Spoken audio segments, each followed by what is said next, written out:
Ladies and gentlemen, ghosts and ghouls, theys and thems, gather round, and make some noise. For on this hallowed eve, you are not merely spectators to these specters. Oh no, you are here as our heartbeat, the throbbing pulse animating the body of the most marvelous, the most mysterious, and the most macabre spectacle to ever throw up a tent on our Rafen soil. Circus of the damned! So what are you waiting for? Let the show begin! Yeah. Welcome. All right. Hello, everybody, and welcome. We're D&D Boyband. We're friends of all like D&D Pretty Boys because apparently it's not fantasy and it's everybody's hot. My name is Jamie, and joining me tonight are a group of fantastic D&D players and some additional people who I think you've seen both of them before. First of all, returning, we have Ben as Mercy. Oh, bless the maker and his water. Sai as Quan. Hello. Lude as Casimir. Something. What is it? What is it today? 2 hours sleep was merely a setback. That's the one. Surprised it's not from Rings of Power. SK as Pod. Bless the water and its maker. You can't say And returning from at least 2 months. Is it over 2 years since you've joined, Lauren? Yeah, it's over 2 years. It has to be, right? A long time. Lauren, who playing as yet undisclosed. And Matt, sadly not playing Dadless, playing someone else, as yet undisclosed too. Yeah, I restarted my payments to Jamie, so he's let me back into the group. They dropped off, so he killed my character, but now I'm back. And of course, we have now. This is our first time on Thursday. I appreciate that all the shifting around is not great. This is mostly for my work-life balance and mental health. So thank you everybody for understanding. I appreciate it. Before we begin, I don't know if we have any announcements other than it's Thursday. We're now directly competing with Critical Role. Call it a gift. Something sour on me. I have nothing of any value to say, as usual. Okay. Good. Are we good to start? Recap.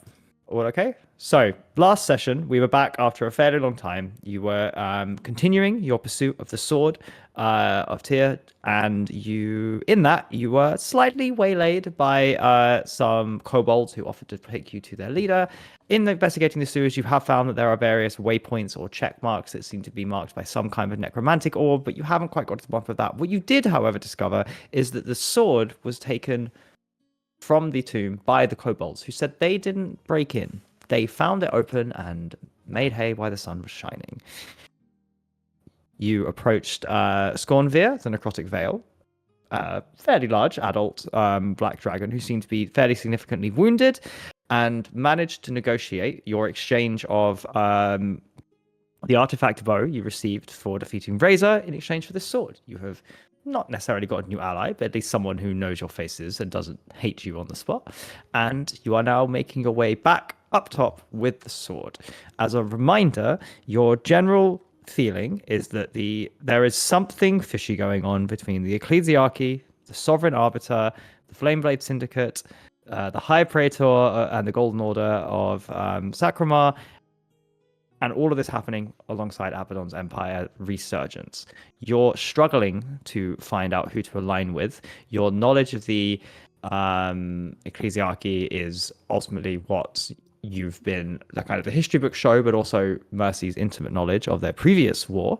And you have found various bits of evidence that their intentions might not be exactly what they say they are. They do not seem to be invading Abaddon's Empire with everybody else. They seem to be striking at Dominus instead, as per the information of the supply plans, the letters, and the battle plans you found in the ziggurat.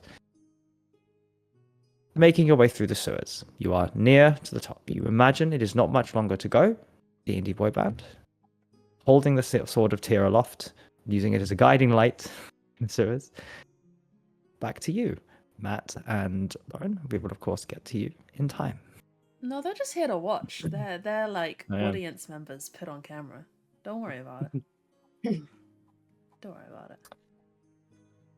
How long have we been in the Right. sewers for now? You would have been. Your perception of time is probably about 8-9 hours. Okay, all right. One of those things where it feels like we've been hanging out in the sewers for like 2 weeks. Several months. Bet we smell great. Yeah, exactly. Like we've only been down there a day. I think it's kind of like salvageable, but we've decided to just stay in the sewers for like multiple, like almost a week. That's pretty nasty, to be honest.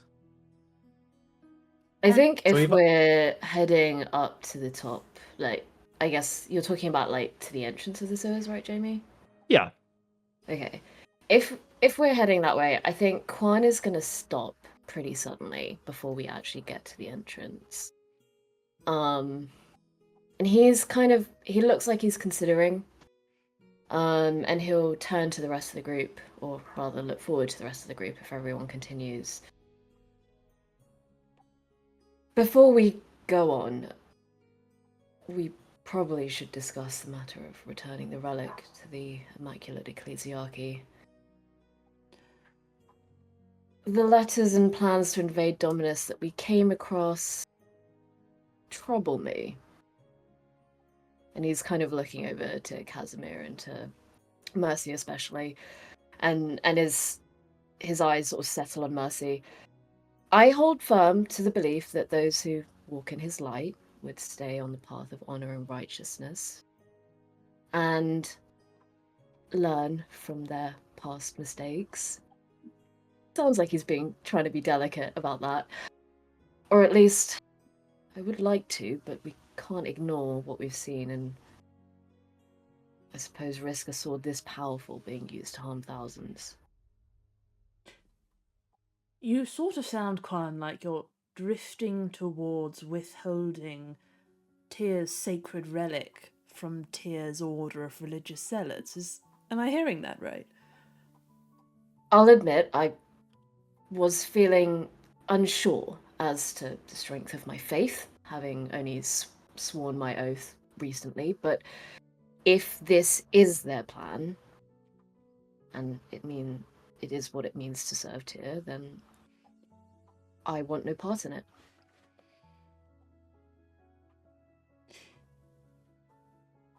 If I'm honest, I think the smart thing to do is to return it. I really do. I think we should keep them on our side. However, if I were you, I wouldn't give it back. I'd keep it. Look at it. It's like a little lamp. And probably powerful besides. No, I would take it. If I was offered power, I wouldn't hesitate. It's quite not a shocking revelation. about the power in my hands, it's more about the power in their hands. We want to avoid that. Right, Casimir? We wouldn't want to leave the city knowing that we would potentially give them the power to slaughter thousands. Absolutely not. Once a war crimer, always a war crimer, is what I say. I'm sure if we gave them the sword, they would cause destruction, untold, as they have done to Mercy's homeland in the past.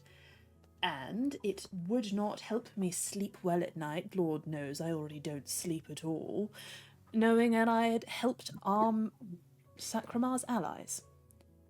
So, while I think the smart thing to do is to give them the sword and keep them on side, I really can't preach about doing the smart thing. When have I ever?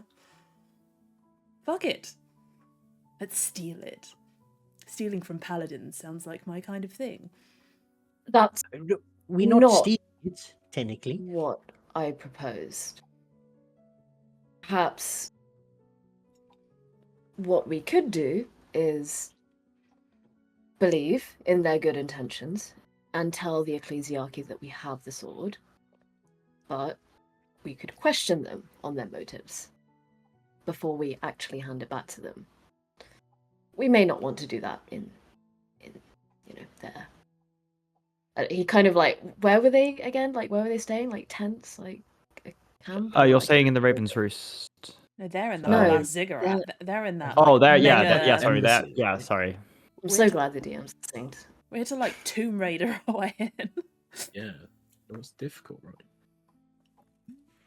Okay. So you want to twist their arm with the sword rather than steal it? I'm also on side with that. I I mean, if it think turns out that they're good people, we'll just give the sword back. exactly. Okay, well, we obviously don't want to do it on their home ground like you suggest. We might struggle to keep them from taking it by force if we try and wave it over at them from 10 meters away. Perhaps Not we... here in public. Surely they can't make a scene here. True, I was going to suggest we maybe speak to our good friend the Archon and see if she might oversee. But maybe that would make people more uncomfortable. I'm unsure. If you feel Hot eyes comfortable... light up. We can talk to the Archon. She'll know what to do. I'm not sure if involving the Archon at this point is necessary. Should they have no evil intentions, we could just return the sword back to them, and that's our part done, right?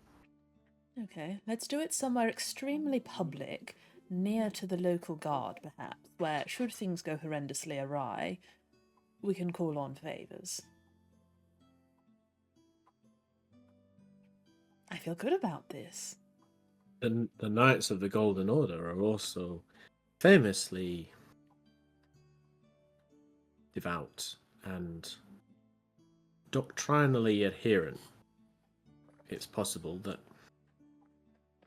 if Quan appeals to some sort of rationale in scripture or in through the means of their teachings, it might offer another avenue perhaps to resolving things. You are, of course, a follower of Tyr.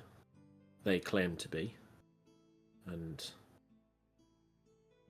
well, at least to the world at large, they claim to be champions of Tyr's justice. To be clear, Mercy, I have no intention of reasoning with them if they are planning to invade Dominus. Maybe they actually have quite a good reason for it, but I think we should at least know why, if that is their intention. I think at least 3 of the 4 global players involved in this are probably horrendously misguided and likely evil, so as long as we get a sense for their motivations, I think it's all good. Though I suppose what perhaps complicates it in my mind is, speaking of the Golden Order, who of course are Sacramars, rather than the Ecclesiarchies, there are some of them here. They are here to support their allies. Perhaps we might want to stipulate that none of them are present at the meeting.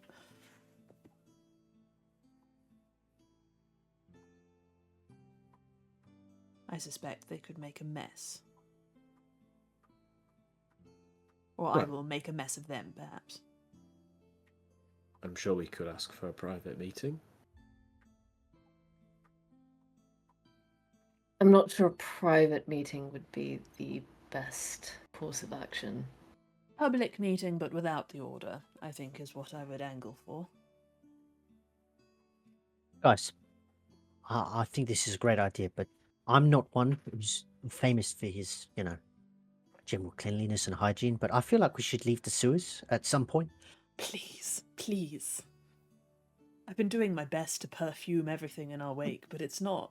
He kind of maybe turns around and the tunnel is just like filled with the sparkly waft of prestidigitation. It's not shifting the centuries of rot. I could be down here for years and never get anywhere. I don't think it's really meant to be tidy or clean. I wish it was. You are walking in liquid feces. I'm so aware of that fact. And like many just like first time.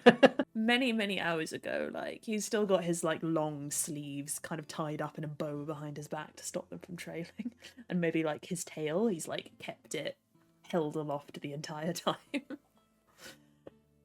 Let's be on our way, perhaps. and not through the paladin's ziggurat. Maybe we could take street exit or something. I saw ladders everywhere on the way.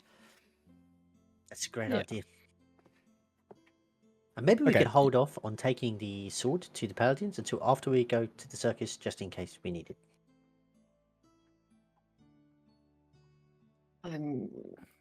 Well, if our intention is to give it back to them, unless they give us reason to, I don't see Yeah, but they don't know how why long I we're gonna be. shouldn't.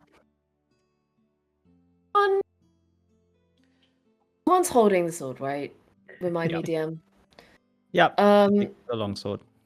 He's just gonna smile at Pod and wrap some fabric or whatever around it so that he can place it onto his back in plain sight. Like, he's not trying to hide it. He's putting it on his back and keeping it there.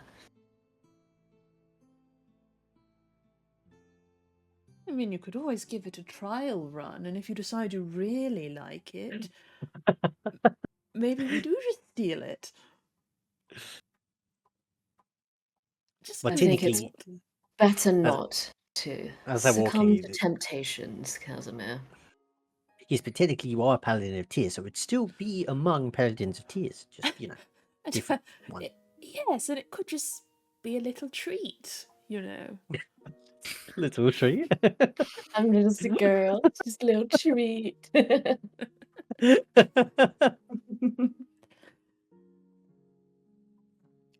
Well, also, Quan, the sword of the Justicar has butchered thousands, tens of thousands. Isn't it your duty to keep such a weapon away from the hands of those who might do it again? Of course, if we think that the ecclesiarchy will do such a thing, of course it's my duty to do that.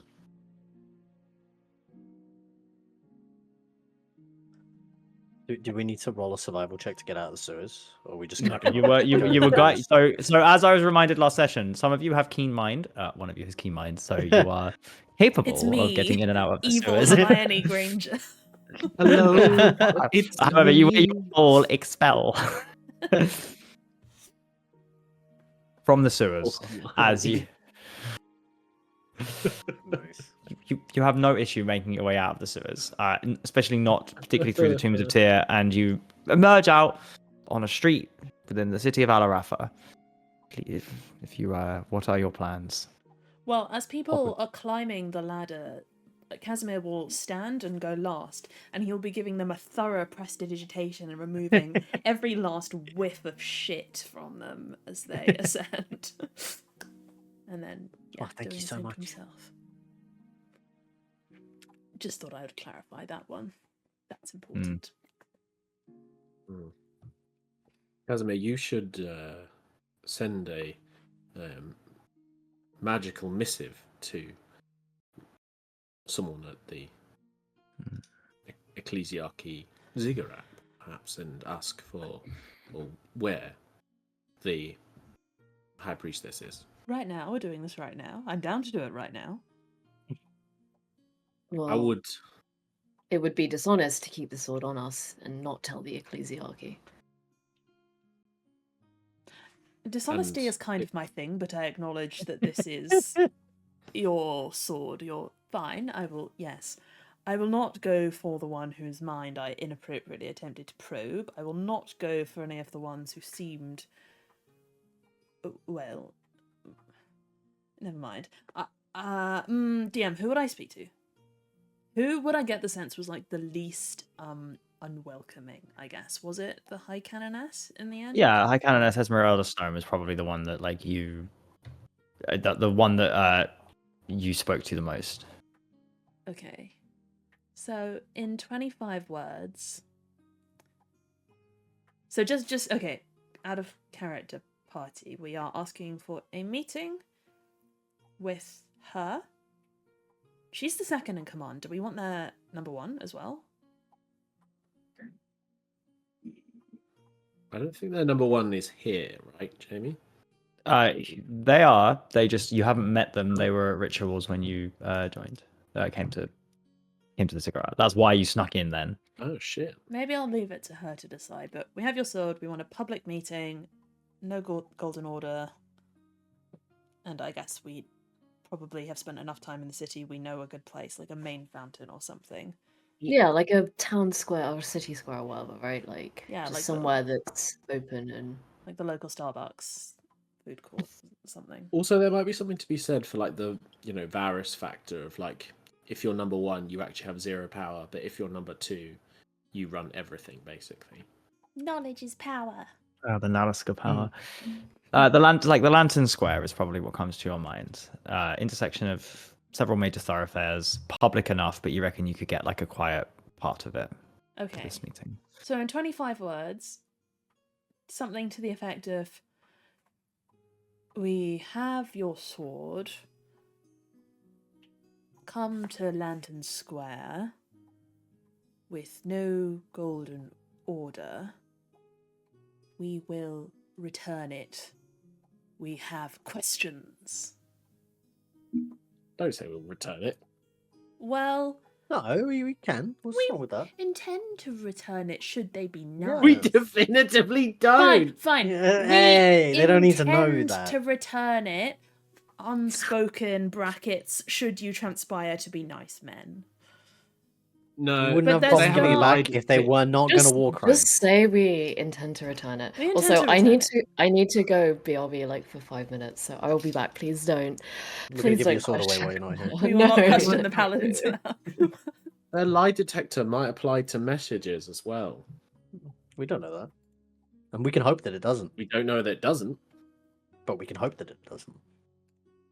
What did they say about open fools? Anyway, yes, Okay. this message is sent. The reply comes. This would be Destiny's boys, I presume. Thank you. I am indisposed. I will send a representative. Please reply with time. 25. She's making me spend another fucking 3rd level spell slot. Surely You didn't say time. Surely Like it was implicit that it's now. We have your sword. Maybe it's not that big a deal. Maybe it's a non-urgent matter. Maybe she doesn't care. Maybe we should just take the sword, guys. I did exactly 25 words. That was bad. Was that was an quite on the automatic? fly. That was. Was that an automatic out of office send, or was that a conscious send? She's a busy woman.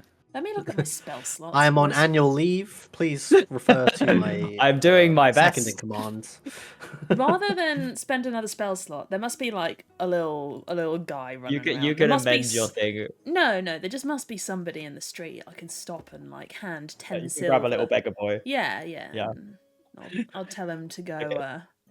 Yeah, Take how a much missive. is And the in the missive runner? will quite clearly state that we want her there. And Okay. I don't know. We'll Want be who? there. We'll be there this afternoon. This afternoon. Okay, sure. The runner is sent. You can minus 10 silver, which is probably extortionate. Arvis is very annoyed that you have 10 silver for this. I'm annoyed at this. Actually, no. I've got some gold pieces from somewhere. And you can go to Lantern Square, which contains, market stalls, various statues carved on the outside, the Theatre of Masks, various landmarks. But you carve out a small area away from the crowd, and obviously, before they arrive, and bear in mind that Sai is AFK. Is there anything else you would like to talk about quickly? The dragon, the events of the day, the kobolds. TikTok. Am I the only person who thought that dragon was sort of, I don't know, kind of, she had a bit of a je ne sais quoi about her? Fuck's sake. I thought that the dragon was grievously injured and we should have murdered it. Well, I mean, That was a dragon? Pod, how did you miss that? Were you not here for any of it? Was your mind No, of course it was elsewhere? It was like I thought it was like a, kind of, I guess, kind of draconic, but like, it didn't look like a dragon. It was. It stood in front of you and commented on how stupid you looked. Yeah, but most people do that. That's not particularly. That's true. Quite unfairly. Absolutely. Yes, I called her old and fat, which is a good thing for dragons. She did not take it that Sorry, well. I'm just having a drink. Could be one of those cultural things where dragons really, really enjoy being told that they're big, you know? Look, guys, I always thought I was quite charming. But then, I don't know if it's because I was talking to an ancient dragon at the time and maybe I was off my game. I don't know if it was the fact it was a woman, but for some reason, Has any mortal creature ever told you that you're charming? all the time. I am charming, right? You regularly struggle with women? No. Well, it's been a while, I suppose. I've been hanging out with all of you for months. Well, The last women we interacted with, one was Alara, who was in love with Quan, one was Razor, who we murdered, and then there was Nalos, who was in love with Alara. this is true. We have a great track record. And I suppose, Dating's incredibly not going well. inclusive group. I suppose there was also the Archon, the old woman who tried to choke me to death, so... Mm. No, the track record isn't looking so good as of late.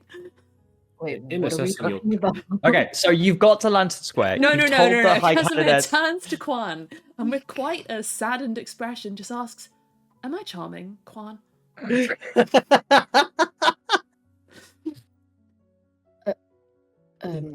Of course, I'm sure you're exceptionally charming to Exceptionally. any woman that might come up that might share.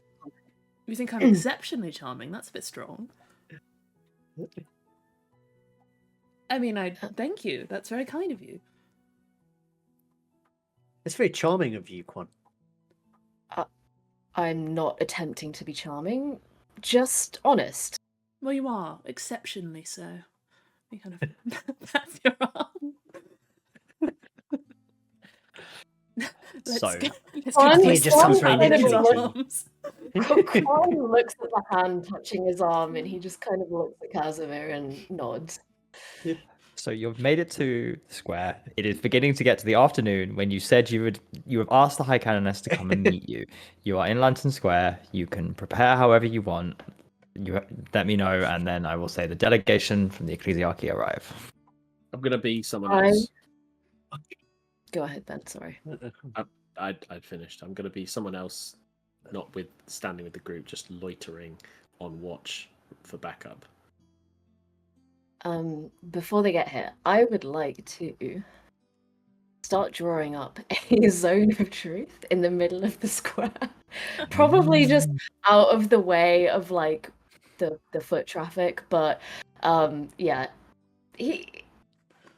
I don't know if this is really done in public, but Quan doesn't seem to have any idea that it might be a bit weird to be. You're definitely performing magic, and like some people give you a look as if like, oh, it's like a street performer or something. Some people maybe stay to watch, others are a bit confused or hurry by, but you're a presentable group, kind of, and you're heavy armor, so most people kind of don't look, that most people are absorbed in their own life. Mood. Yep. Pod would So- have transformed, like, kind of disguised himself as Sir Podrick again, and upon asking you what you're doing, been like, oh, maybe I should. I don't think this is really going to work. I think I'll come back. I don't think Sir Podrick really. No. He had his time. He's had his. I just thought they would. I thought they would just be more familiar, like. Yes, it makes me quite sad for all the poor young hopeful zealots that join the Ecclesiarchy and then get shipped off to the front lines. They're treated half as badly as poor Sir Podrick was. I hate to think. Okay. As you finish the circle, yes, doesn't it? What's the Lakai equivalent of giving someone your number? If there's like Giving them your address. if there's maybe like a barrister somewhere, like a cute lady barrister, maybe he feels the need to prove himself to himself. Make a A persuasion Barrister check. or a No, barrister? wouldn't it be like quite you hand them, different. you hand them a scroll of like message or whatever it is. Yeah. For Yeah. me. You can Actually, message me one time persuasion if you would check. like to. Oh my god, I just rolled so well. Yes. I don't know. I rolled a 19 and I used borrowed knowledge on persuasion, Oh. right? calling that's- upon the dead That's a spirit. 24. That's a 24 to flirt with a Wait. Am I in range of Again, this? do you mean No. Barry? Yeah, of course you are. No. Yeah, of course you are. Yeah, Do not you don't put in actually there. get that. You get a 3. Casimir, you call upon the spirits of a place you've never heard of called Ohio to imbue you with the riz that you require. However, in that moment, you walk over to a young woman serving drinks and you put your hand on the counter. Actually, and she's a legal I expert. don't know if it was a little bit like rotten or whatever, but your hand goes straight through. And you just like are elbow deep in whatever mixture she's serving. And she's like trying to help, and you're apologizing. I and don't it is- apologize. I'd probably say something really Okay. arseholish and snippy. And then you walk away, and Mercy, you know that there were many ways this could have gone, and this isn't normally what would have happened, but you have made this happen. And Casimir, you can't help but wonder what went wrong. He just returns to everyone holding a half-spilled coffee, and still cleaning it off his sleeve. And he just goes, I really think I have spent too long with you. I think I have to leave. I can no longer travel with this group. Casimir, don't worry. It happens to everyone. And I feel that if you had tried to perhaps be yourself, stay true to yourself, and approach this woman with no preconceived notions of what you intend for your relationship or for her, then perhaps you would have seen a better outcome. I really don't think anyone should be presented with my true self when we first meet. Heavens no. They'd run a mile. At least men still like me. 50% will just have to do. On that note, on the other side of the thing, there is a slight parting in the crowd as 3 figures approach, wearing the ceremonial golden finegreed armor of the ecclesiarchy that you recognize. The High Canoness is not amongst them. 2 of them are wearing helmets. You don't necessarily recognize them, but they're clearly guards from it. And it is Vicar General Mordecai Thorne who has come. The one This who. guy again. He's the one whose mind I inappropriately probed, yes? Yes, the The one one who who you know I is. recall snorting coke off young men's stomachs at parties he should not have been at. I don't know about that detail, but certainly some of that is. I feel like that was the conclusion I reached in that session. I think my notes here says that he generally indulges in sacramental hospitality, read wine parties, and orgies. So yeah, So he was snorting coke. One can extrapolate from that. They look happy to see you. There's like a beam across his face as he looks at you, sees the sword, looks around, perhaps notices 1 or 2 of you missing, but doesn't seem too fazed at it. And there is a moment he steps into the zone and obviously feels its effects ripple and takes a step back before it has a chance to affect, and kind of looks a bit perplexed and confused. And in that moment, you probably have the opportunity to take the initiative in the conversation. I guess.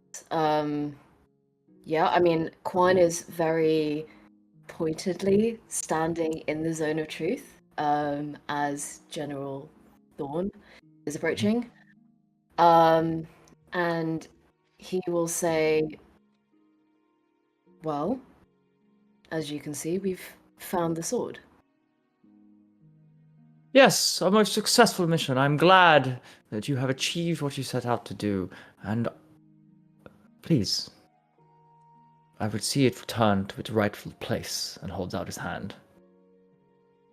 Before we return this to you, we would ask you to step forward and share your intentions for the relics. As another of Tis faithful, surely you could understand we could not leave the sword in your care. And as he says that, he kind of steps forward towards the general and lowers his voice. After being given reason to believe that the ecclesiarchy have plans to invade Dominus. Casimir coughs into his coffee. Okay. The general's reaction, he kind of like looks a bit confused is why you're asking. And then at the mention of that, there's like a flash of I'd say anger and annoyance and confusion kind of all melded into one across his face. And he will defiantly step forward, like boot hitting the ground quite hard into the zone. He's going to attempt to resist it. So I'm gonna roll the I'm gonna roll for it. You can tell me it's charisma, isn't it? Oh, okay. It's a shame he doesn't just get a 3 for this roll. Huh? Gang? It would be really cool if somebody could force someone to roll a 3 in this moment. Yeah, we want a failure. Yeah, we really want a failure. He gets a 4. Okay. Oh, you really rolled well today, didn't you? Why did you give me the worst one for flirting with I really wanted you to fail on the Riz check. Yeah, that like was more, so good. like one more. Okay, he steps forward and you feel him attempt to resist it, and there's a moment of pause, but that like there is an intensity and an edge to his face as he stares at Quan. You speak of matters far beyond your comprehension. Return the sword to me, as was your mission now. Did you just call my paladin stupid? I'm afraid the matter of our evidence and our knowledge on the matter is not one we're unsure of. Surely, if your plans align with the laws of Tyr, you'd have nothing to fear speaking what you know and what the Ecclesiarchy's plans are for Dominus. Next time folds up. Our plans are to carry out Tyr's will, as that it be, and I would not have us judged by you. Who are you? You came to us, you immediately attempted to betray our trust, and in winning it back, you now stand there denying us what is ours. And this zone, what did you hope to achieve? Just the truth, and I came hoping that it would be. Truth is that you do not question me.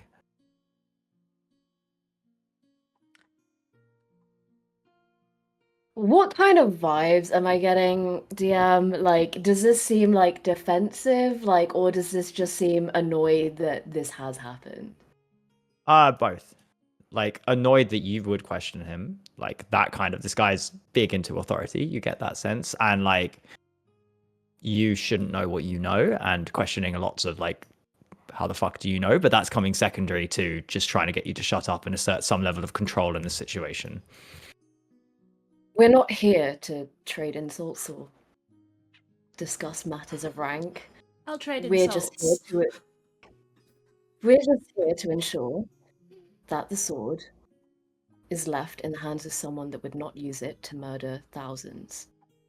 You can understand why, perhaps, being here, we would be concerned about that. Insight check. Take a step forward, possibly uncomfortably close in grabbing distance of the sword. No, I'm gonna stand my ground. I don't give a shit. Kind of leans in, says, "What we do and what we have done is in service for the greater good. You clearly do not understand, have not been gifted, and have not been guided. Turn the sword. There will be consequences for you and your friends. Who are you to sit in judgment on us? You may think you know whatever it is you found. How dare you question us? Who are you anyway? Some deserter from a backwater alley."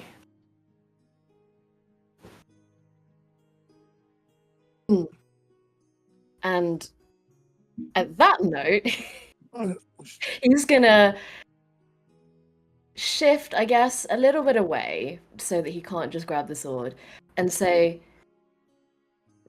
well, actually, he's gonna look around and he's gonna pointedly look around to the civilians that are like walking by, and he's gonna smile and kind of wave at a little child that's like running past and say, "And what exactly will you do In the city, you've travelled so far to repent for the atrocities committed against innocent people.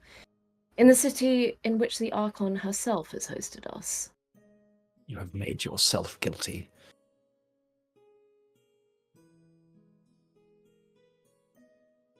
I'm not We sure. know that you have it now, and we will be coming. I offer you one final chance. Give me the sword. It is ours by right.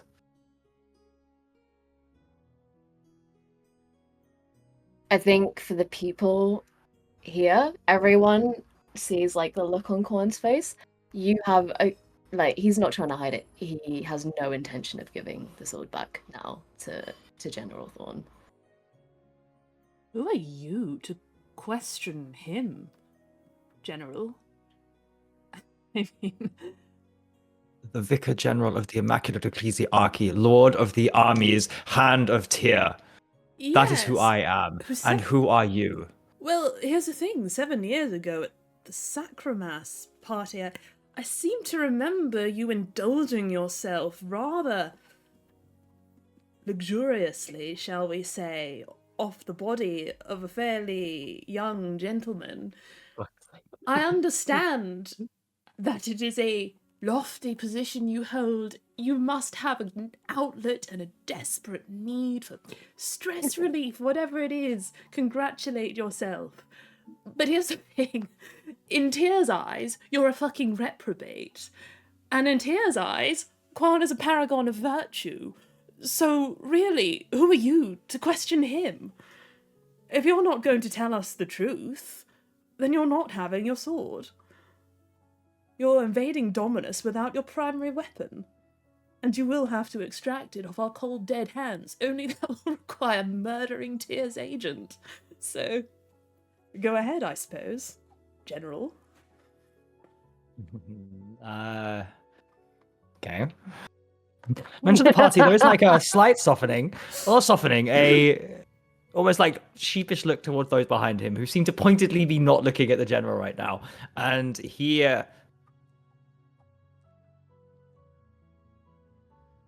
need to answer to you. I have made my amends and my apologies as they are, and I am still here. You are nothing but runts of a runaway litter. Friends, some of them are missing. We got the description from the Stormlands. The rat. Firbolg. Oh, no, you're here, aren't you, Pod? Sorry. I am. Shapeshifter. Sir Podrick has been put Sir away. Podrick He's just standing there. We are the light of the heavens. We are Tyr's justice manifold, and I will not suffer this insult. Say less and do more.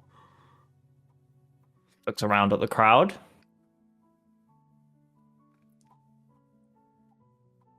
You shall not have a single restful night again until your final one, which has been moved up significantly from this conversation.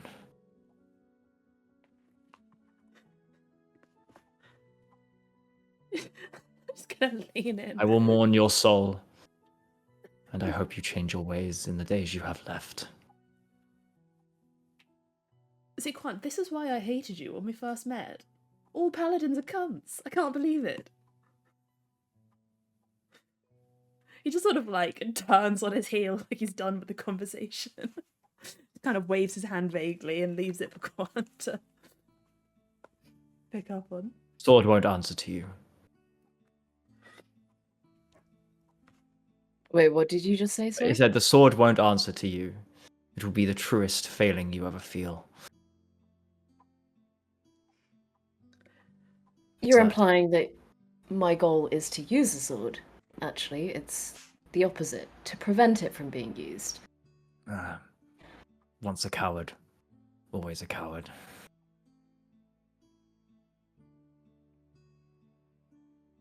Juan starts to walk away before saying anything else. And the General Thorn uphills as well and begins to walk away. Well, that could have gone a little bit better, I think. I don't. We've walked away with a relic and we don't feel bad about it at all. This is perfect. What about the part where he said he was going to kill us in our sleep? He's not going to, is he? Please. How's a paladin if you're so confident, then... How's a paladin going to kill me? He stands no chance. Though that said, I do think we should probably change our place of address.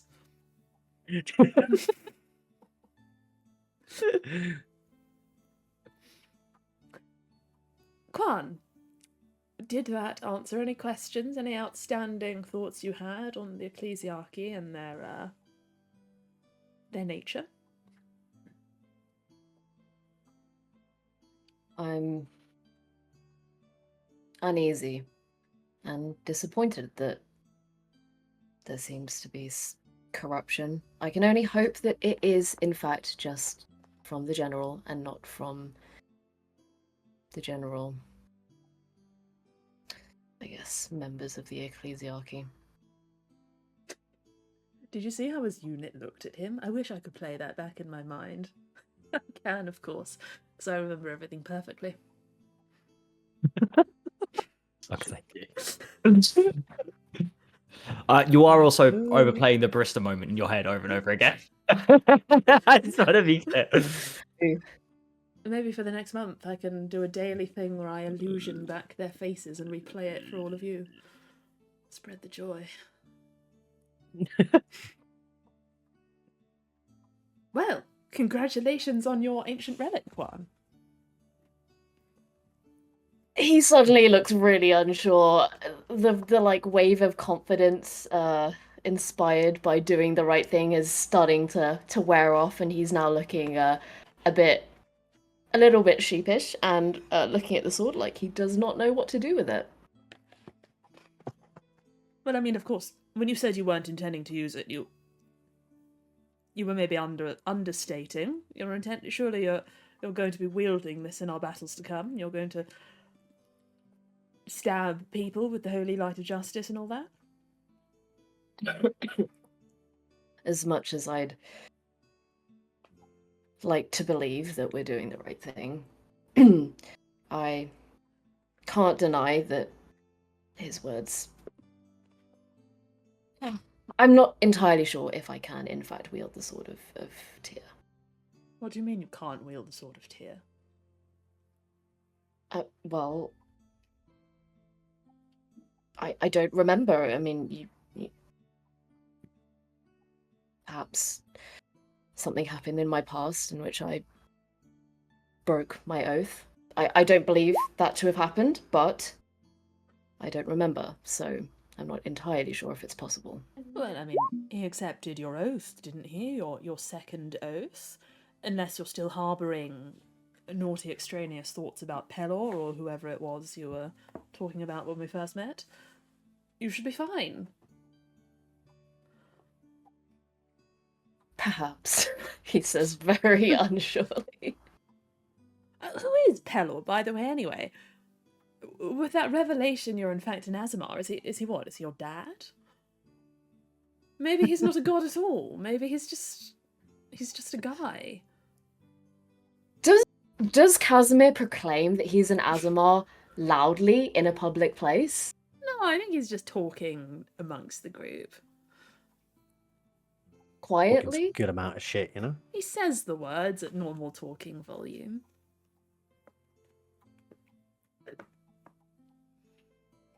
Pelor, as far as I know, is not my father, and perhaps this is not something we should discuss here.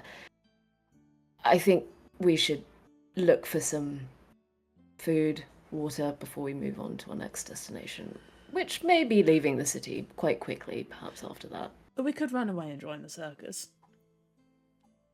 We'd have to go there first. We have a week, so we can survive a week. Mercy hasn't returned to you all, by the way, which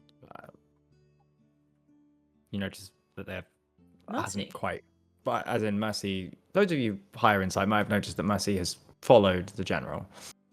Oh, I don't notice shit. My okay, that's fine. wisdom is negative. I'm He's probably probably too distracted with the ongoing stuff. He's probably like still talking as though Mercy is there. Like occasionally he's like talking backwards over his shoulder to Mercy, and there's just no one standing there. It's just not noticed yet.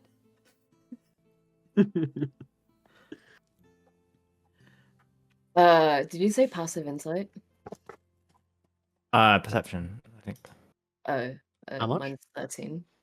Okay, no, don't worry about it. So I would say that in the interest of having everyone back, 18. Mercy, that's what you find out. Then they return to the ziggurat. You all reconvene in the evening to quickly discuss the days of events. Mercy returns. Mercy, you can offer what you've heard to the group. Okay. So Mercy returns after a little while in the form of a kind of tunic wearing very normal, like average Joe half elf, kind of very alabaster skin from None of the Sun, and just like a regular Alarafagoa. And I guess they make their way up and it sort of burst in on you, and then we'll revert to Atropos.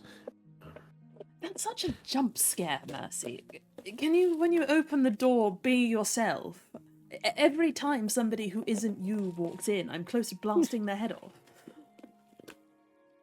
Well, it's teach it as a valuable lesson in being alert and on guard. Where were you? I followed General Thorne after his conversation with Quan. You may be interested to know that shortly after, the General rounded a street away and found a secluded alley where he bound and extracted oaths of secrecy from the knights in his company. Secrecy both in relation to his misdeeds in Sacramar, the snorting, etc., but also in relation to the fact that our party had acquired the Sword of the Justicar and knew about planned invasion of Dominus. And in addition to this, forced them to specifically keep this hidden from the High Canoness, as a named individual. He then said that they would find a replica and Quan would be dealt with by other means, by which I mean he would be quietly assassinated.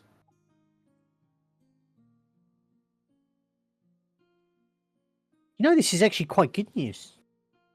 I agree. Is it, Pod? That's fantastic, actually. It's actually No, it is, excellent because that news. means that it's just him and not the entire army of the Ecclesiarchy that's going to be coming for us. So, Right. it's slightly more winnable, to be honest. And certainly, It's just the Snorter and his goons. he Wow. may. Well, I don't think his goons are going to be fully in with it, to be perfectly honest. They sounded like they weren't that interested. May well also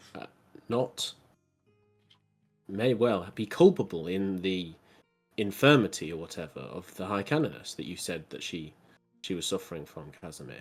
So there is very potentially an avenue to perhaps obtaining the assurances we seek for the conduct of the coming conflict.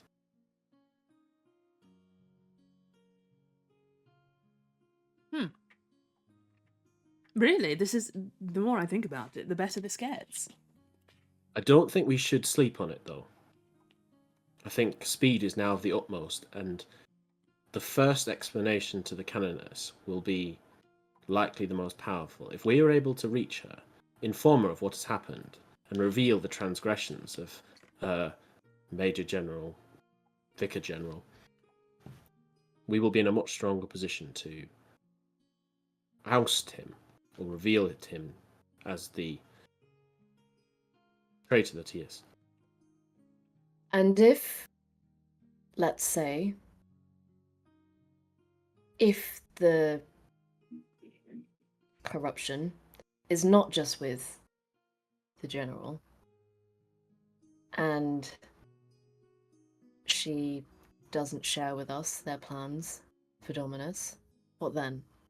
We have the We will- entire of the ecclesiarchy on our backs instead of just the general.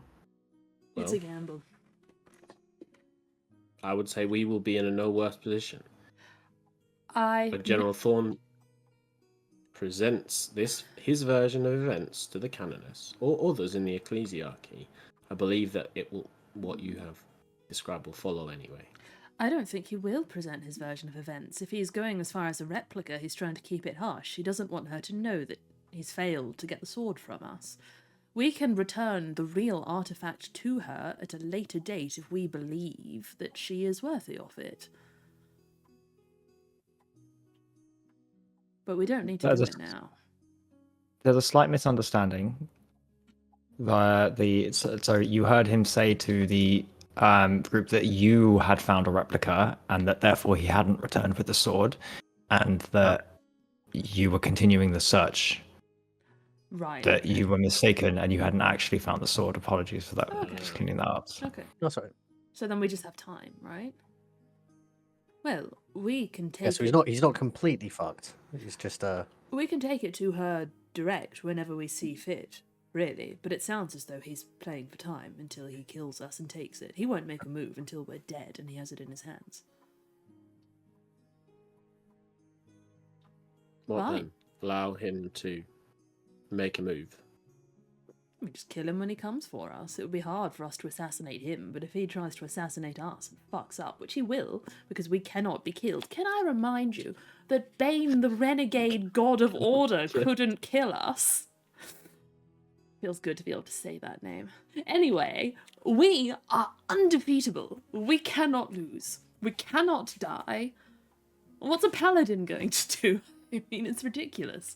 We're Destiny's boys. Have some pride. It's a shit name, but at least we're not shit. I've actually foreseen many of our deaths countless times. Let's not.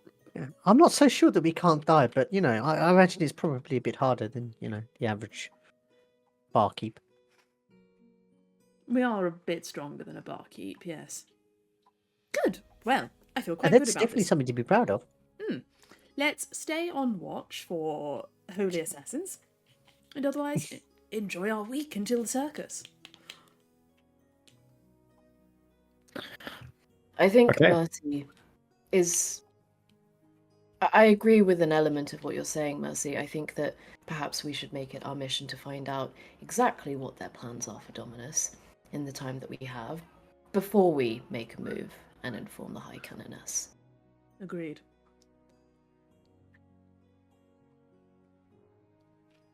I believe the best way to know what it is they're after or why they feel the need to invade Dominus probably lies with the people instigating the real war, which is Sacramar. Perhaps.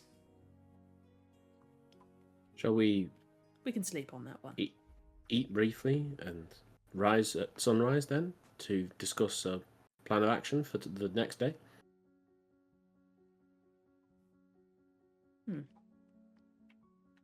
I like that plan. Maybe we should move inns, though. Not because I'm worried about getting assassinated in the night. I am. I think we should move in. I am also. Okay, I'm not worried. I just want a good night's sleep, is all. I don't need beauty sleep, but I would like it all the same. Do you believe that sleep makes you beautiful? No, I mean, I am the way I am by virtue of my birth. Is that so? Yes. I was born perfect. Interesting. Perfect is a strong word, but no doubt your parents did a fantastic job, Casimir. It's not strong. It's accurate. It's apt. Long into the night, Casimir talks about this, and you guys do sleep with one eye open over the next couple. You hear every rustle of curtains in the night, every creak of floorboards perhaps brings one of you, and the general's warning is felt throughout. A couple of days go past, no attempts. maybe some of you grow more easy in your surroundings and skin. The ecclesiarchy actually leave. They're only here for a set period of time, and the majority of them seem to up and go once the rituals and various ceremonies associated are. And instead, your minds turn to other matters. The circus, of which the pamphlet you found in the Tears of Tomb, the story, the Tears. Every time. That's like the second time I've done that. Tombs, Tears. No, Tears, Tombs. try again. What? No, try again. I'm really with it at the moment. Tears, Tombs, as well as the death of this party that went down there to find the relics initially that started all of this, the necromantic energy that brought Lillian Voss back to life, the figure in red that you saw, and your suspicions or concerns with what that circus's purpose is. And the city is slightly abuzz as people are excited. You know that there are regularly different locations of the circus, and leaflet in hand, 12 days after this event, you make your way to the so far unnamed circus, but one where everybody kind of seems to know where it's going to be. Slightly on the outskirts of town, of the city, slightly beyond the walls, a tent has been erected. You see it kind of the day before, people working on it, so that's presumably how word has got around. Twilight is when it begins. The various kind of magical lights and lamps lead the way, alternating between kind of orange, blue, purple, welding in with the darker fabrics of the tent that you'd probably expect. Like white and red might be traditional. In this case, it's blues, purples, some greys and blacks woven in. The leaflet almost serves as your ticket, as perhaps before you go in, you should remind yourselves of exactly why you're going and what you're doing. So any conversations you wanted to have before. I have 2 questions, Dungeon Master. Yes. Number 1, the 12 days before we go. Can we assume that this is downtime and may we send you downtime? Assume this is downtime and you can send me stuff you would have done in regards to both feats and anything else such as money making or crime. I would like to attune to the sword. I would like to attempt to attune to the sword. Yeah. So attuning is a very direct effort. So in the broad light of day, away from the sewers, the sword is... You've perhaps presumed since it was given to you when you're thinking away that it's very light, but it's probably about... If you put it on the ground, it's probably up to Quan's shoulder in length. It's made of some kind of star, or basically the metal itself of the sword is black, but that is hidden under layers and layers of finery, of jewelry, of gold finish, of intricately carved metal on top. You recall, perhaps Mercy, that this is indeed a product of the forge of Rashaval and the Geb, the Archon of Stone, and as such was once blessed long ago. The sword itself, the long sword, I will send you the stats of. Quan, there's a moment where you attuning to an item ultimately involves not only spending time with it, but examining it, getting familiar with its properties and power. And there is a moment where you feel something tug and pull at your consciousness in this process, then kind of go quiet, and you're not so super sure what that was.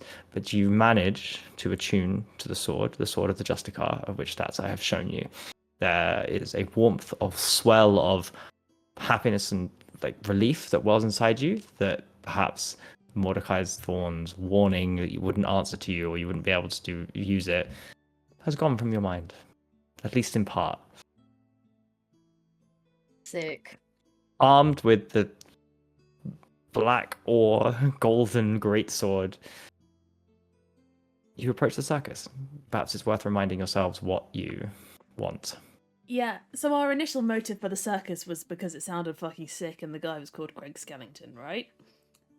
Pretty much. Pure chaos. How, since our initial enthusiasm for the circus, Matt has played the longest game of all time. we have since learned that there seems to be a lich and mummy city called the Silent Canyon, some way out of the City of the Dead.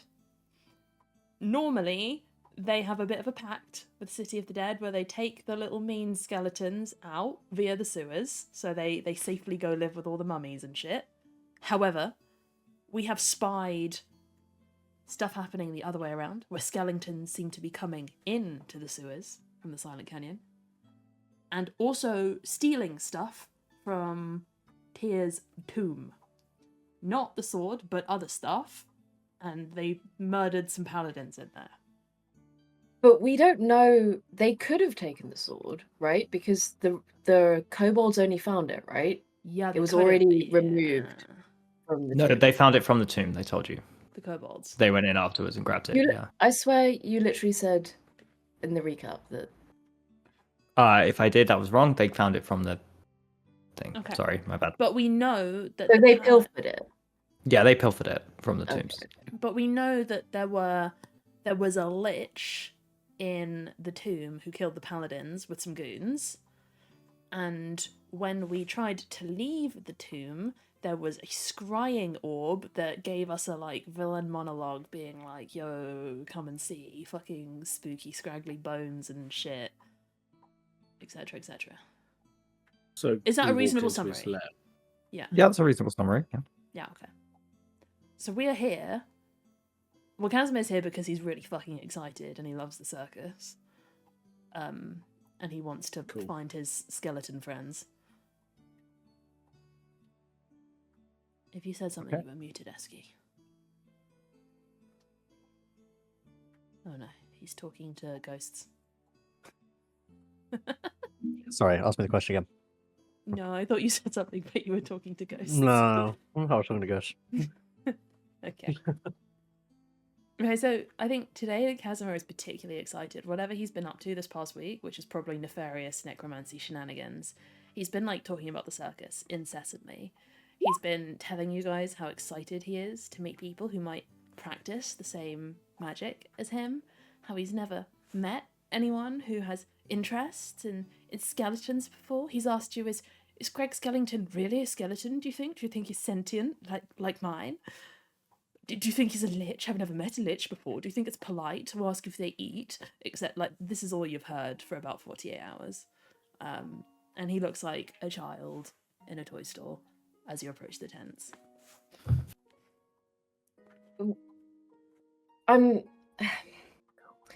Thank you for sharing this with us, Casimir, but I am confused. What exactly is a circus? What is the purpose of this place? What do you mean, what's the purpose of a circus? Well, I've never encountered such a thing before. What? Well, I mean, I've never been to a circus either, but it's where the clowns live. A clown. A clown, right. Funny men with face paint, and I believe it's sort of like an enrichment experience. But I'm not here for fun, to make that clear. I do not condone trivial joyriding. This is not about fun. He, clearly is here for fun, by the way. This is not about fun. This is about investigating the incursions from the Silent Canyon. This is about me meeting like-minded wizards in my pursuit for power. And wherever else you're here. This is not about fun, but I think circuses are meant to be fun, yes. I see. So, an educational experience. Yes, it is a practical journey, this. I understand. And he turns away, kind of very solemnly saying, no fun, as he's walking towards the circus. Casimir nods somberly and says, no fun. Walks forward a one side.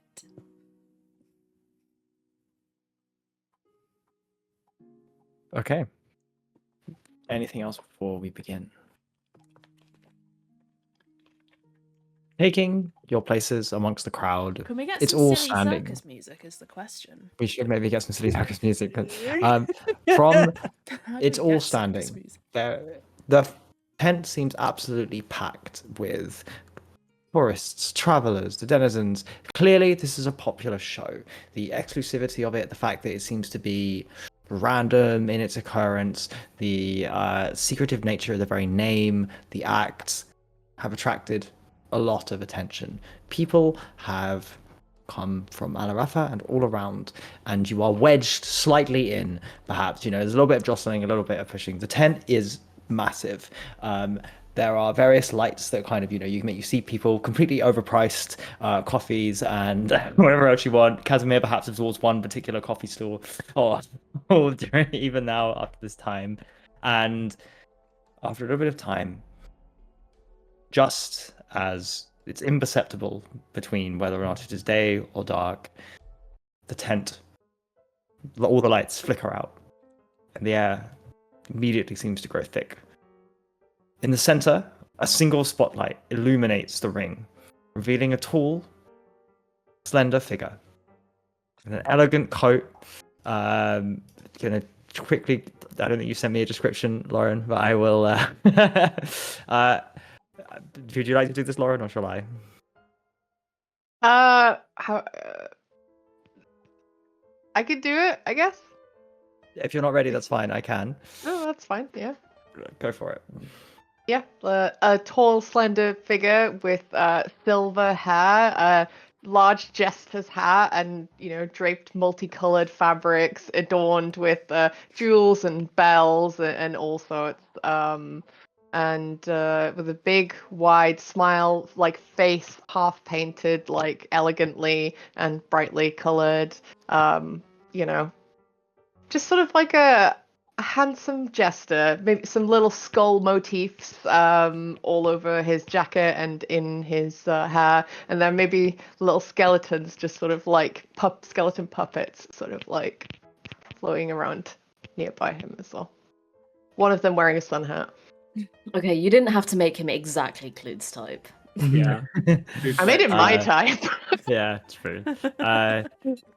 Handshake. With a flourish, tips your hat to the audience. Your voice begins to echo around. And Lauren, could you please introduce yourself and the show? Yeah. So, ladies and gentlemen, ghosts and ghouls, theys and thems. Gather round, and make some noise. For on this hallowed eve, you are not merely spectators to these specters. Oh no, you are here as our heartbeat, the throbbing pulse animating the body of the most marvelous, the most mysterious, and the most macabre spectacle to ever throw up a tent on our Rafen soil. Step right up and witness the wonders at the end of the world, where the impossible becomes reality and the unbelievable will dance before your very eyes. You see, my friends, this is not just a circus. What we offer tonight is an escape. A place where dreams come to life and nightmares take a bow. Sat out there in the stalls, you may see me as a simple showman, and others have penned me as the maestro of the morbid. But really, I am a humble servant of the shadows. Tonight, you can consider me your guide through the twilight. Allow me to usher you to a place where the forgotten and the forsaken call their home. Are you excited? Just remember, my dear audience, in this world of wonder, the only limits are the ones that you yourself dare not cross. Welcome to Greg Skellington's Circus of the Damned! So what are you waiting for? Let the show begin! Yay! Welcome. All right. As Fucking sick. Greg Skellington at the center appears, the first act, the eclipse of the veil. Greg Skellington seems to disappear off the stage almost before your eyes, and instead replaced by a swirling mist that begins to coalesce into a portal. A voice round saying, "A gateway to beyond, introducing the Shadow Kai, here to dance for you." Yes, Clued. I do not wish to interrupt the flow. However, this is a magical circus, and as a necromancer keen to learn and find my people, could I have ritual cast detect magic so that I may try and figure out how they're doing what they're doing? I wish to try and learn from this experience. Yeah, okay. This is so this is very heavy. This is somebody's actually casting conjuration magic here. So someone is conjuring a portal. And a portal pulses with dull, eerie light. Shadowy figures step out, and they begin to perform an intricate dance, movement fluid, entrancing, slightly unnerving in the way they moves, very, very precise. The figures begin to coalesce, almost human at glance, but as they unfold, it becomes clear that they're made of more than shadow. The eyes behind them, the eyes kind of seem to be pits. The skin blurs at the edges, melding almost with the shadows. They twist and they weave, and as they kind of flip in and out of existence, they almost seem to appear in the crowd and then vanish. And as a climax of this particular act, they merge with the shadows, vanishing back into the portal. But you can't help but feel that the shadows around you have irrevocably changed, and they seem to be moving on their own as the second act makes its appearance.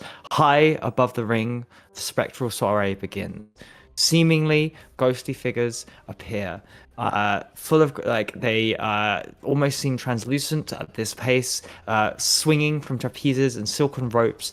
These acrobats, known as Greg Skellington's voice booms out, introducing them as the Phantasmara, movements are flawless. They leap and twirl with a grace that defies almost mortal limitations. There's no magic here. Fluid, you're watching this, assuming that Casimir, you're watching this, assuming that there must be some.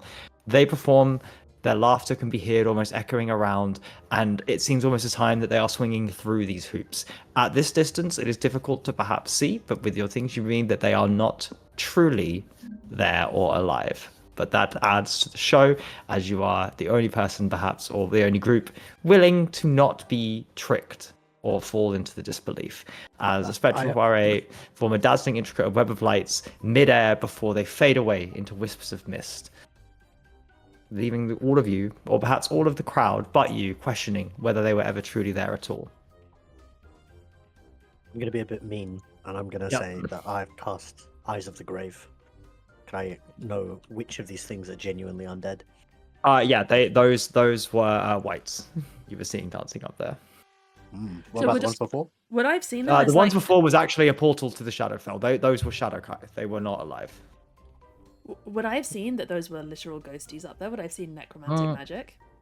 No, because they are, well, you wouldn't have seen cast. No, you're not. It's not magic. They are just. But I didn't see undead. an illusion, so I'd be like, "Yo, No, yeah, Very much. You both see that. Then like Casimir is definitely clutching at whoever he sat next to, being like, "Look, they're ghosts." Like. And the crowd around you are like, they could be, but they're not. No, they're ghosts. Shut up. You better start believing in ghost stories. Introducing next are the enchanted marionettes. On the stage, a group of brightly dressed performers almost seem to take their place.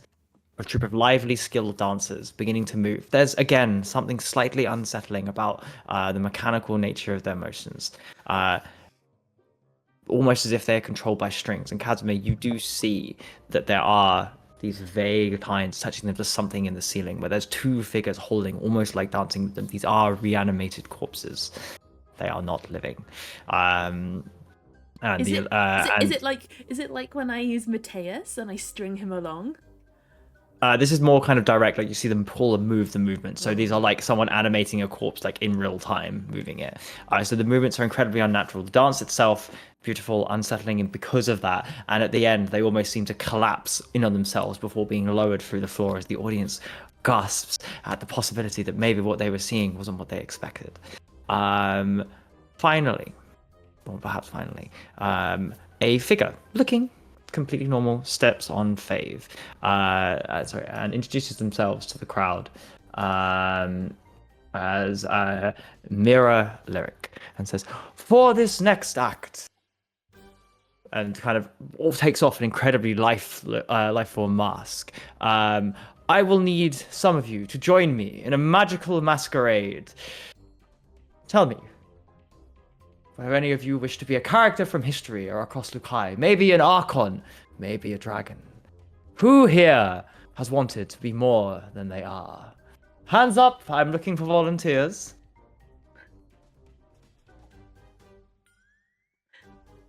Points. There is As no a way sea of hands regardless of Volunteers whether for or not any of you are holding points directly at Quan.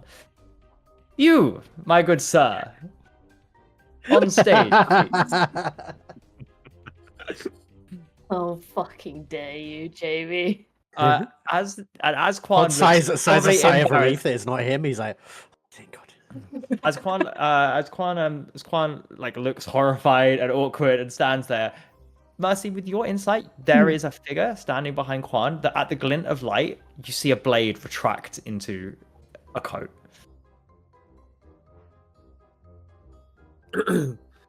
Is this like they're like I'm catching them in motion, about to stab Quan? As in, like, Or, they were about to, and the spotlight, they are retreating. Who are they? Can I look at them? Currently hooded, you can try to get closer.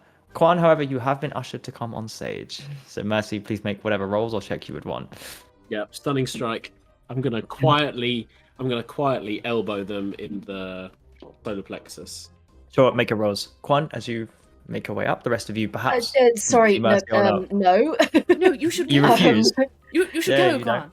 As soon as Casimir says something, Quan grabs Casimir's wrist and starts dragging him with him to the stage. No, I need to make notes, Quan. I can't study them if I'm part of the act. A partner. Wonderful. Can't leave me alone. Well, The more the merrier, please. Bring everybody you know. Pod has instantly disguised himself as someone different and is trying to blend in with the crowd. like, if Quan is looking reluctant, Casimir's immediately like showmanning, like waving at everyone enthusiastically, and doing charming Mercy, little what did you roll? waves. Yeah. I got a 12, a crit, a 14, and a 19. Okay. Do that in a second. You're stunning striking, right? How many did On all of them. AC is 16. How many hit? 2. 2. Okay. Sure. You can make your rolls, but you can substitute some of those, by the way. I'm not going to tell you. We'll deal with that. As Mercy takes someone to say, Quan and Casimir, you don't notice that you were brought on stage. Arvis is reluctantly hiding in the crowd as well. Pod, you're not taking part. Okay. You are. sure? No, Yeah. 100%. Right, There are a you lot are of brought on different- stage. The illusionist grabs you and says, Casimir as well. Says, behold, 2 brave volunteers from the audience, and pulls you both in and says, get the rest of you. Greg wants a word. Casimir announces loudly, and of course we wouldn't be complete without our compatriots in arms, our friends, our troop, performers though we are not.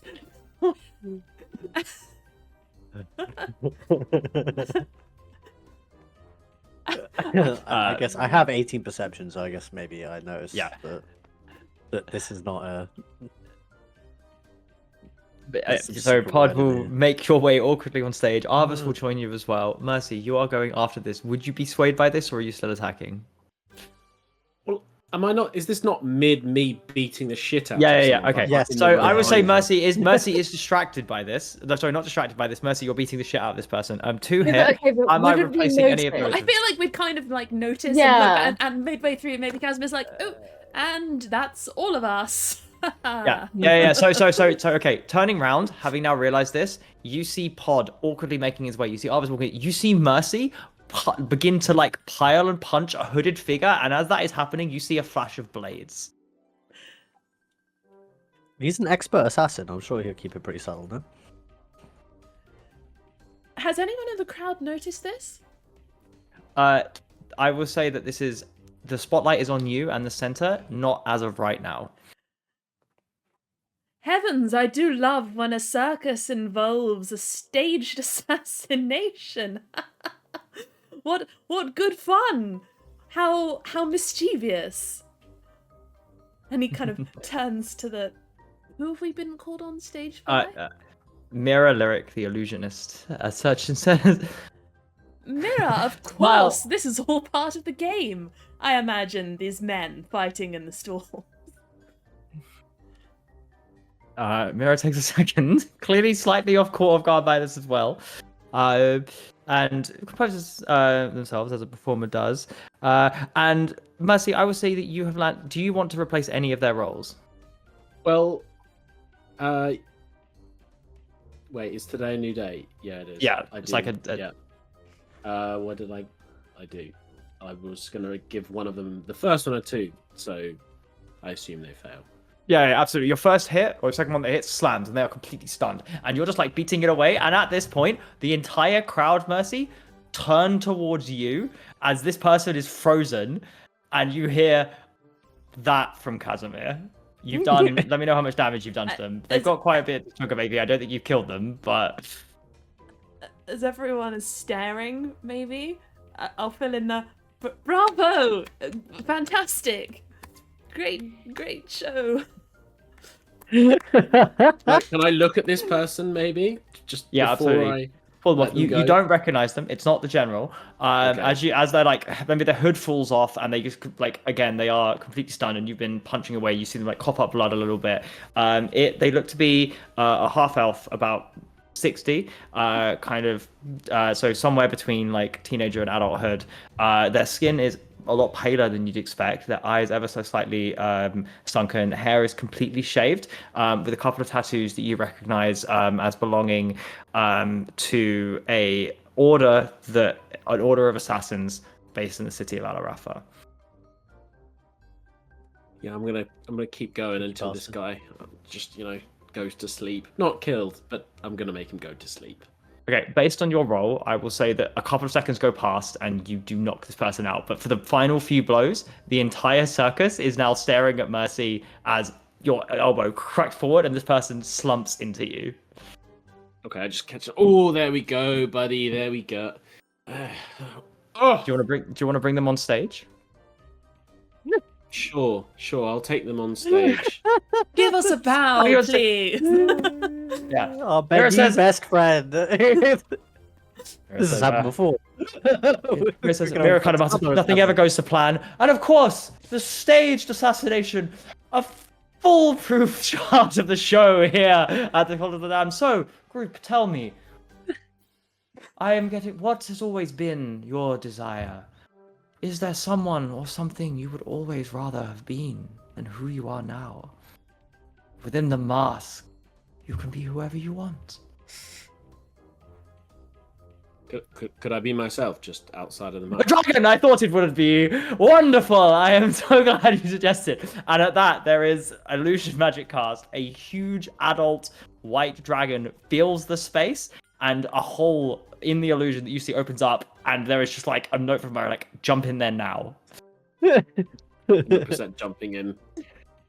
Sure. Carrying the body of the assassin, Mercy jumps in, Arvis jumps in. I'm going to assume the rest of you jump in. We're like And you are Weekend at plunged Bernie's him. Like I am he's like propped up. weekending. Yeah. Fully You weekend at plunge Bernie, isn't this guy? into magical darkness, and the trapdoor above you swings shut. And there's a moment of silence as you're away from the crowd. You hear the roar of the crowd as the show continues and the illusionist on. And the magical darkness, it's magical darkness, not actual darkness, persists for slightly too long, and you hear a conversation off in the distance. A slightly agitated conversation. One which is started by our dear Matt.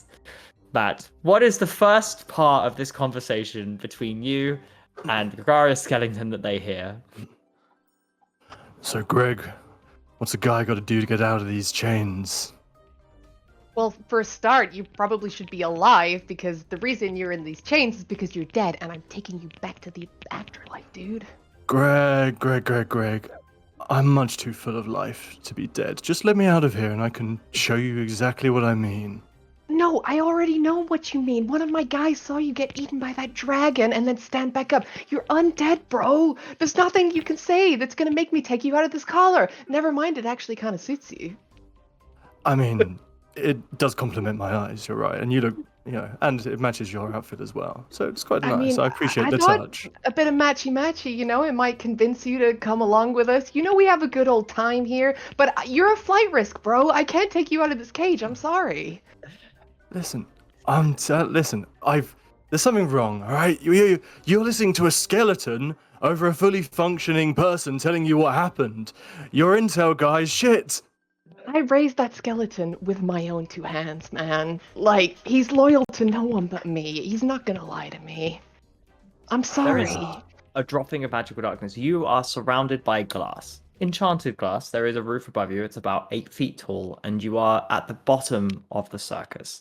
There are various troops. Now, without any illusion, any security, there are various ghouls, poltergeists, skeletons walking around, and ahead of you, you see the ringmaster, looking slightly less full of vitality than you saw up above, arguing with a figure kneeling before them in chains. Matt, could you please describe your character? Yes. So he, even kneeling down, he comes up very, very tall. Think just a complete beefcake with cold, grey, marbled skin. I'm wearing kind of loose teal and red clothes that are kind of tied in at the belt and shoulder. And where you see my arms kind of tied behind my back, there's large gold cracks running all over them. I've got, you see from the back of my head, you see like dark brown hair kind of melting into gold color at the ends. As the magical darkness dispenses, that is the scene you see, and the workers around seem not particularly interested in you, but Greg and this figure do notice. So you all notice each other at this moment. Greg, you're expecting this. You knew they were going to come. You also knew the assassination was happening, and as such, you arranged this as a part of it rather than afterwards. But that is the scene with which we will say that Destiny's boys land at the bottom of the Circus of the Damned. I'm going to reach out, and rather than maybe grab Kwan's arm, it's probably his sword, and as though patting it to get his attention, I'll just sort of end up patting the sword gently and say, Kwan, do you think maybe we should give them a moment? Maybe I could slip away and talk to some of the ghosts or the ghoulies or something. They seem like they're in the middle of something. As a reminder, you are surrounded by magical glass. Maybe I could tap on the glass. I understand that we are, of course, the exhibits, rather than the other way around. But I suppose I could always tap and get their attention and ask them what the fuck is going on. I don't think we should get involved. He kind of like grabs his arm and pulls him back a bit, like maybe just we can wait. We're not in a rush. Look at that one. Like his attention is immediately on like the nearest white. He's going to point and say, "Look how the flesh has been stitched back together along the forearm. That's really quite neat work. Most necromancers, I feel, would have left that open, but actually a lot of care has been put into that one. Ooh, and that." And he maybe is just like overwhelmed by all the things and is getting very excited by the At this point, Eski, by the way, Pod's Eyes of the Dead is completely overwhelmed. I figured as much. He's just burned through all his chances. Except for Matt's character. Matt's character is not dead. He kind of like nudges. Oh shit! He's not actually dead. Of all the things, everything else here is dead. He's not actually dead. He's correct. So a living man is enslaved. Being told It he's does dead. seem to look that way, yeah. Isn't it nice that At it's the first other way glance. around for once? Well, I don't know We if have- that necessarily makes it any better, but I agree that it's different. How the don't turns you have think we should tabled. help him? Well, he seems quite fine. I think we should probably help the man. Yes, I don't think he probably means to be here.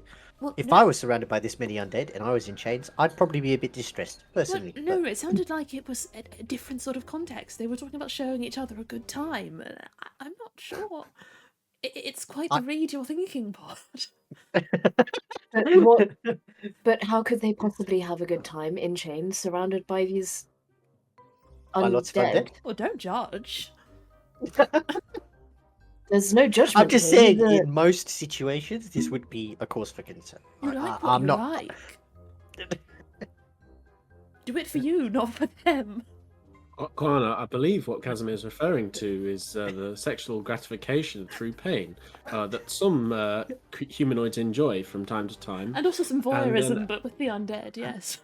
And an element of sort of sexual fetishes sort Right. of combined in a medley of pleasure Yeah, that one. Okay, at the mention of sexual fetishes and medley of pleasure, that is where we are going to take a break, and you can all compose yourselves and come back in 10 minutes to work out what the fuck is going on. Adults, go sort your shit out. Skellington and Matt's character have been introduced. You are Captain Douglas. Greg clearly wants to talk to you, and you have got a failed assassination attempt slung over Mercy's shoulder. You'll be back in 10 minutes. Everybody will be back at 9:15. Thank you, everybody. See you soon. Live. Okay, hello, everybody. Welcome back. The group were definitely not discussing anything weird before we went away. And you have found yourselves beneath the ring, beneath the show, which is continuing above you. Perhaps some of you, Casimir, are sad that you are missing the show, but there is a different show going on here as Matt's character, kneeling before Greg, seems to be protesting that they aren't undead and that there has been some kind of misunderstanding. You have begun discussing, perhaps thinking that everyone can't hear you. The whites, the undead, the poltergeist, the zombies around you aren't. But Greg and unnamed character, Matt, can hear you. So as you begin to discuss, perhaps loudly, realizing that this enchanted glass isn't perhaps movable or not willing to shatter it yet, you are all very quickly made aware that Destiny's boys have arrived. Listen, Dan, I understand what you're trying to say, but it's just not the time. You know, I've got a busy night. We're putting on a show here. I can't evaluate your situation right now. How about we share a drink now I'm in the intermission before I need to go out? How about that? Would you like? So he sort of goes behind his jacket, pulls out a hip flask, takes a swig of some, and sort of offers some. I'll always take a drink if that's what you're offering, but I kind of like gesture to my hands tight, shackled behind my back. Oh, would you mind? I can't do it myself. Of course, allow me. He sort of leans in, like on the bar, sort of like lean it down and pours some from his hip flask into Than's mouth. Quietly, I'm going to lean into the group and say, boys, do we think that Greg Skellington is the lich that murdered the paladins in the Tomb of Tyr, by any chance? I'm not gonna lie, he's not what I was expecting. Cough. Cover your hand, cover your mouth when you cough, Mercy. That's rude. Yeah, what the fuck's going on? Arvis yells as Mercy says that. I suppose we can't ignore them anymore. I was too enraptured by your eyes, but I'd rather not go to the valley. So maybe it would be best to acknowledge actual people down here who might have some better insight than your little intel skeleton that can't tell. Oh, you horse. Leave him alone. He knows, and you know what? I'll send him over here later on to talk to you, and we'll straighten this out. But for now, you're gonna have to stay here because you know my gig. I can't afford to have any of you guys running around here. You know, blows my cover, man. Just for now, just hold up 1 second, guys. Welcome. Thank you for coming tonight. How's it going? Oh, you brought a friend with you. He sort of gestures to the assassin that you've manhandled down here. Yeah, the more the merrier, guys. What's going on? Are we in prison right now? Oh, I'm so sorry, and I'm assuming I can dispel. Yeah, you can dispel the magical glass. Yeah. I'm so sorry. It gestures back to Than. We got some runaway situations here. You never know. You could come down here like. I'm not a "Why did you runaway." send me down here?" Remains to be seen, man. Is that man a prisoner of yours? Yes. No.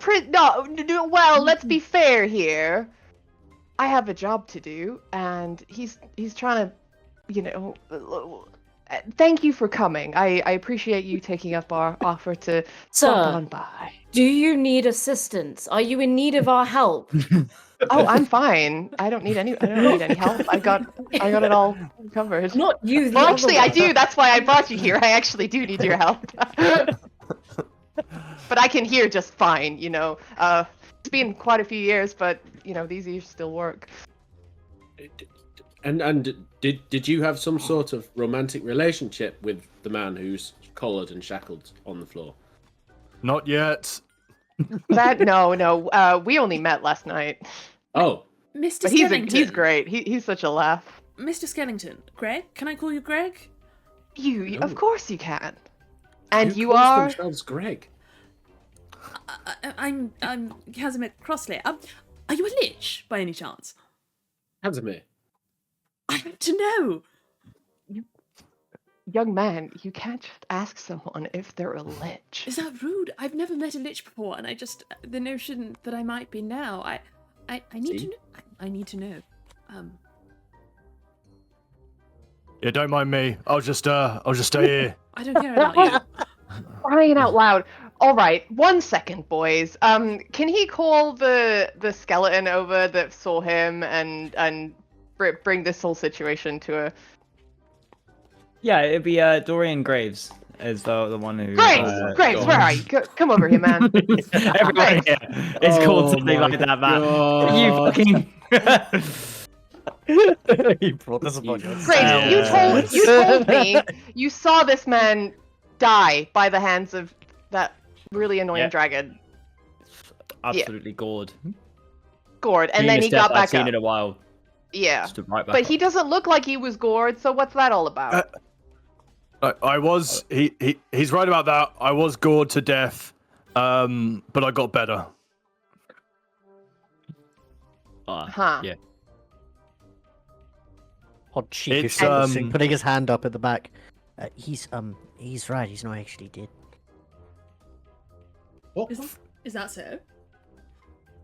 Yeah. How'd Pretty you much know? everything else in here is dead, apart from us.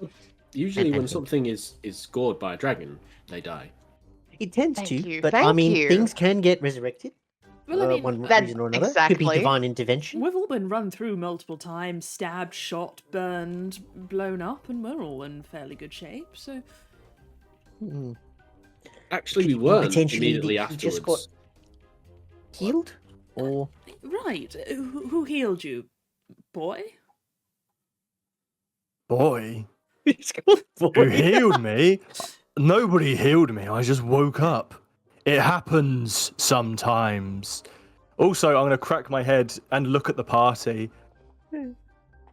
Hang on. We got a. I'm gonna point towards. We got an uppity tiefling. We got a handsome paladin. We got a furbolg. A ratman. You are Destiny's boys. You know these guys? We might be. Yeah. Well, Who's I asking? I was recently with one of their benefactors over in the Stormlands, one Alara. You know Alara? How is she? How is she doing in her new position? Has she gotten over she's- plan yet? No. She's doing very well. I actually have a message for you right here, and I'm going to gesture towards like a little pouch on my side. But you know, rattle my chains that my arms are like fully bound in. Oh, for goodness So- sake. Why is he bound? Great. What when you Great. say a runaway situation? What do you mean exactly? 1 second.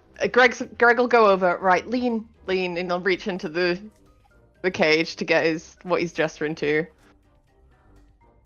Oh, the letter, sure. Yeah. I assume. You pull out a piece of parchment. With I sent the message to you. That's what it says. And he holds it. He'll hold it in front of Than's face so he can read it. So, Oh, you're making me. I don't read your letter. Do you have trouble reading? Can you read, boy? First off, I don't appreciate being called boy. Secondly, of course I can read.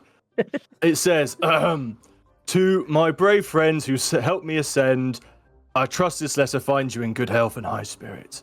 It is with profound gratitude and respect that I write to you, for without your valor and unwavering support, I would not now be wearing the crown of the Stormlands.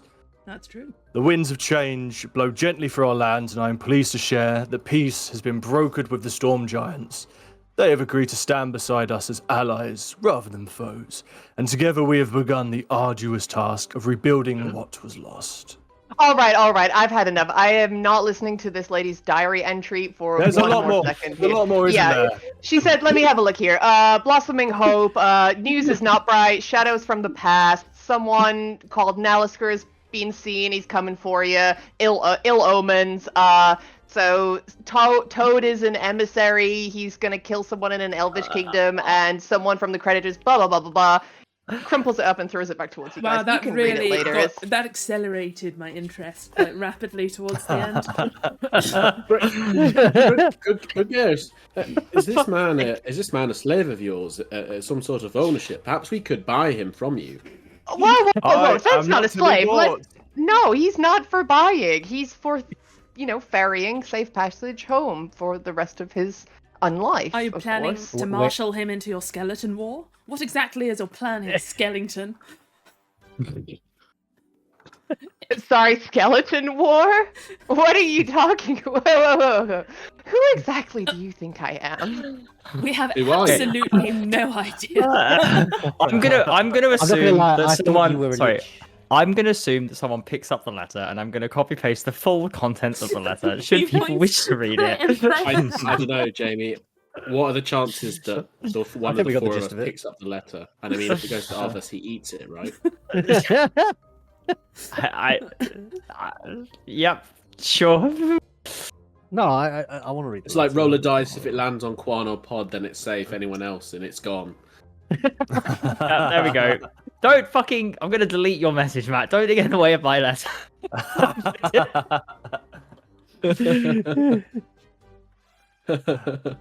I'm There we being go. oppressed in game, out of game. You're not being oppressed, man. Look, I told you, the second we get back to where we're going, I'll let you go. You'll be free to wander around there as long as you don't try and escape again, of course. Whereabouts are you planning on going? Well, actually, how about we talk about why I have invited you guys here, first of all? Can we talk about whether or not you're Sure. a lich first, inciting a skeleton war? Samir, How about first we release me, yeah? We all have our priorities. I would just like to make sure mine is at the top of the queue. no, Mr. Boy. I'm afraid you'll have to come second. I always come second. Perk of the job. Mm. Okay. It's an issue I have. I've never won a lot in my life, you know. I guess you're a bit, So you bit slow, maybe. Maybe that's why you got caught. I just been gutted by a dragon, man. All right. It's true. That would So slow most you- people down. Were killed by a dragon. Yes, Which and I was dragon? re-alived. How many dragons There was are this- there? Was it There was here? this fucking shadowy, awful dragon somewhere down in the sewers. Same dragon boys. Did you slash her? Did you give her a good whack on the way out? Cornbeer, always Yeah. interfering. Oh yes. Actually, I think we spoke to Did that he? dragon. You we did asked encounter her Thornbeard. about you, and she denied knowing you. Oh, she is so full of shit. Denied knowing me. Of course she knows me. We Everyone did get the knows sense. me. We did get the sense that she knew who you were. Okay, so you were killed by the dragon that we met last week, who was injured when we met her, to be fair. So I presume you gave her a wound on the way out. Yeah, well, we had a few terse words, and by words, I mean she tore my gut out and I sliced her across the leg. So you are dead then. No, I he's was. actually alive. I was dead. Well, something or someone decided to bring you back, and not as an undead, but as you are. I have a condition. Where you Normally that would be I- called undeath, but die? No, I'm re-alived sometimes. But you're not. Listen, the details are very unimportant. You're I not. agree. The details No, are I think unimportant, the details and are what actually matters probably a bit important is at this point. he's now in my care, and we'll sort him out. It'll be. But to be clear, your purview is the undead, correct? Your graves and the whites and what not? Yeah, that's And- right. I have detect magic running. This man he has no matter of necromancy about him. He's not. And Undead I as have such, I have a neck. As a, and he kind of like bows and she's as a devout cleric of Killenvor, I am quite astute at noticing the dead. And well, yeah, there's quite a lot of it here normally, but he's not one of them. Thank you. All right. He turns back to Thad and he goes over to the cage and starts undoing it. Well, I just thought on the hope that maybe there was some more hocus pocus to this, I could take you back. But I guess with this many witnesses, I probably shouldn't be taking living men. I'd say I hate to tell back you to that I the told you canyon. so, but I love to say that I told you so. Yeah, well, enjoy it while it lasts, bud, and just let them go. You could always take him back if he consents, of course. I mean, maybe you want to go with him. What were you doing down with the dragon that got you killed? I was, it's a little embarrassing actually. I was, actually looking for all of you. Oh dear. Yeah. I'm surprised you managed to kind of track us down to that point. You're very pretty impressive. easy to follow, all things considered. And you found us yet again. Well done. I think you found me this time. Perhaps we should listen to what One could Miss say it's destiny. Skellington. You can call me Sorry. Greg. It's fine. What kind of moniker is Greg? It's short for gregarious, of course, but I find that to be quite a mouthful in common for all the folks from all over the place with their different accents. So Greg suits just fine. It's a bit more casual, which is more my style. I thought it was Gregory. I'm surprised. Gregory's not really a lich That's not a name, name. is it? So you are a It's not lich. Gregory is not a name. Nobody's called Gregory. Nobody's called Gregory. You really are. It's a short for lich. gregarious. It's a much more Yes! normal name. Yes, the gig is up. I am a lich. You found me. I am the great lich gregarious Skellington. Really? How... Nah, I'm just messing with you. Insight check. Sure, go for it. Yes, please. I think I believe it wholeheartedly. I won't roll. I think 11.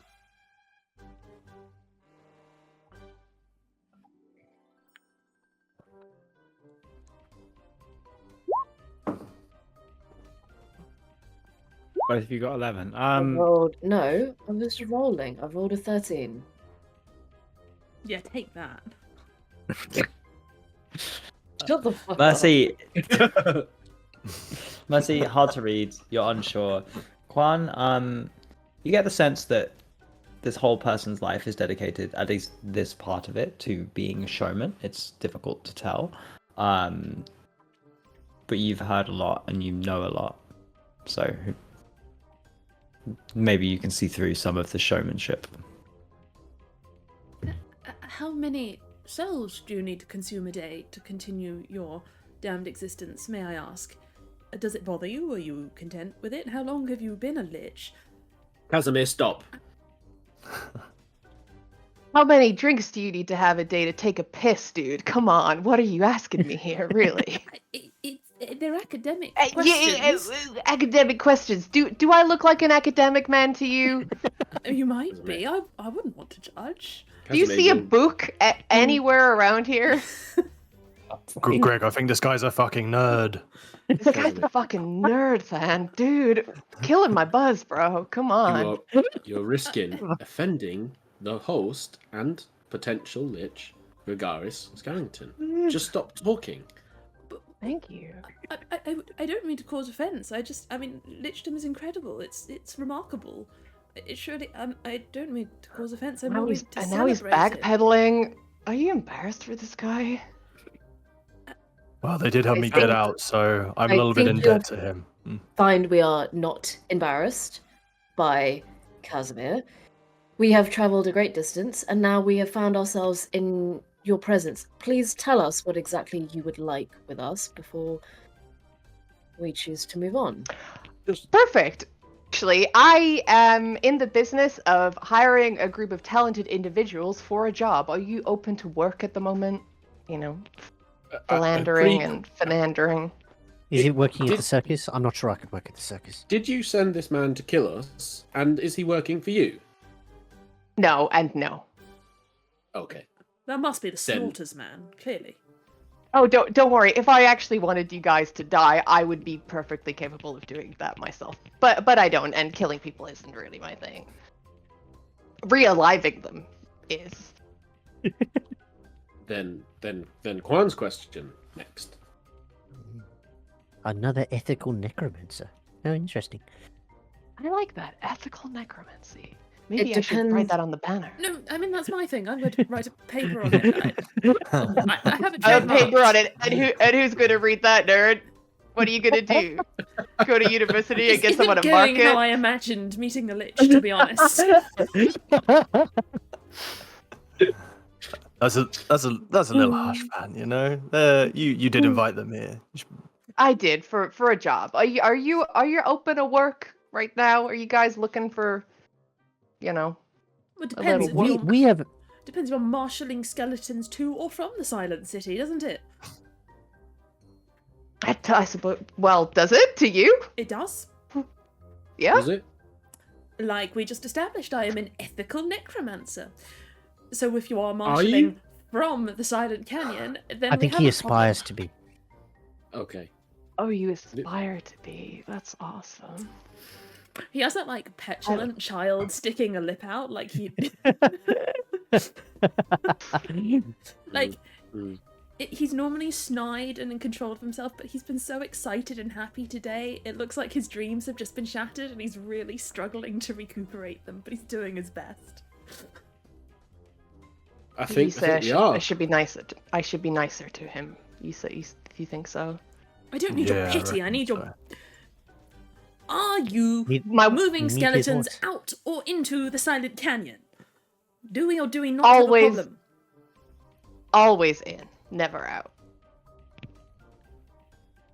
You ever talk to the Archon, or are you guys like kind of just don't talk to each other and pretend that you don't exist? Well, Pod, I would imagine not.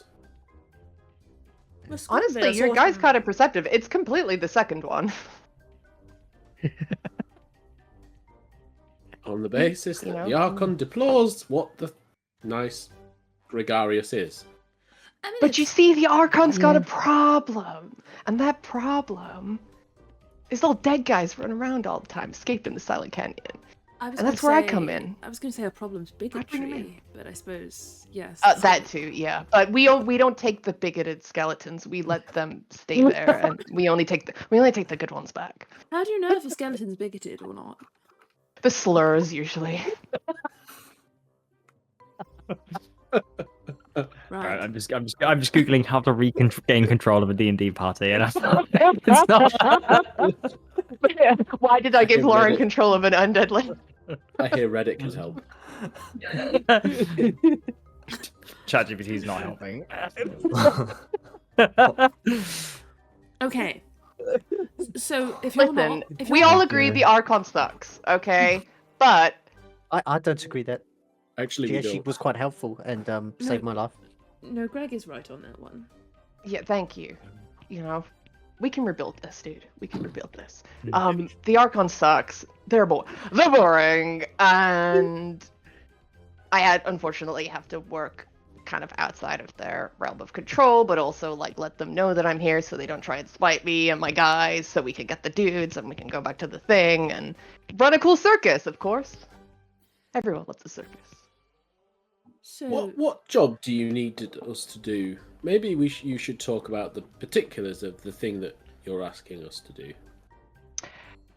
Yes, so I'm, of course, looking for a dead guy, right? And, well, he won't leave here and go to the Silent Canyon, so I need some help acquiring this guy because it is hard for me to operate in the area where he is. And I'm Okay. gonna You know, go ahead and normally- assume that all of you guys are alive, right? We are indeed. No, normally I probably wouldn't work with a lich, but in this instance, that is exactly something that I would probably be quite good at. Maybe You know assume the they're name. alive. Of the man. Do I know the name of the man? do. Graves. What? Come here, bud. Come here, bud. Yes, What's the name of the guy? Agnes Bale. former communer of the spirit-bound circle. Curse you, Bale. Why is it so hard for your skeleton to talk? Have Probably you because seen he him? doesn't have a voice box He anymore. doesn't it's all have magic. a It's larynx. kind of begin to. He doesn't have a larynx. Yeah. That's does just- he? It's his personality. Oh, so you mean he sounded like that before he was dead? I don't know. I didn't know him before he was dead. He might just smoke You. a lot. Skeleton, did you sound like that before you were dead? No. Inside check.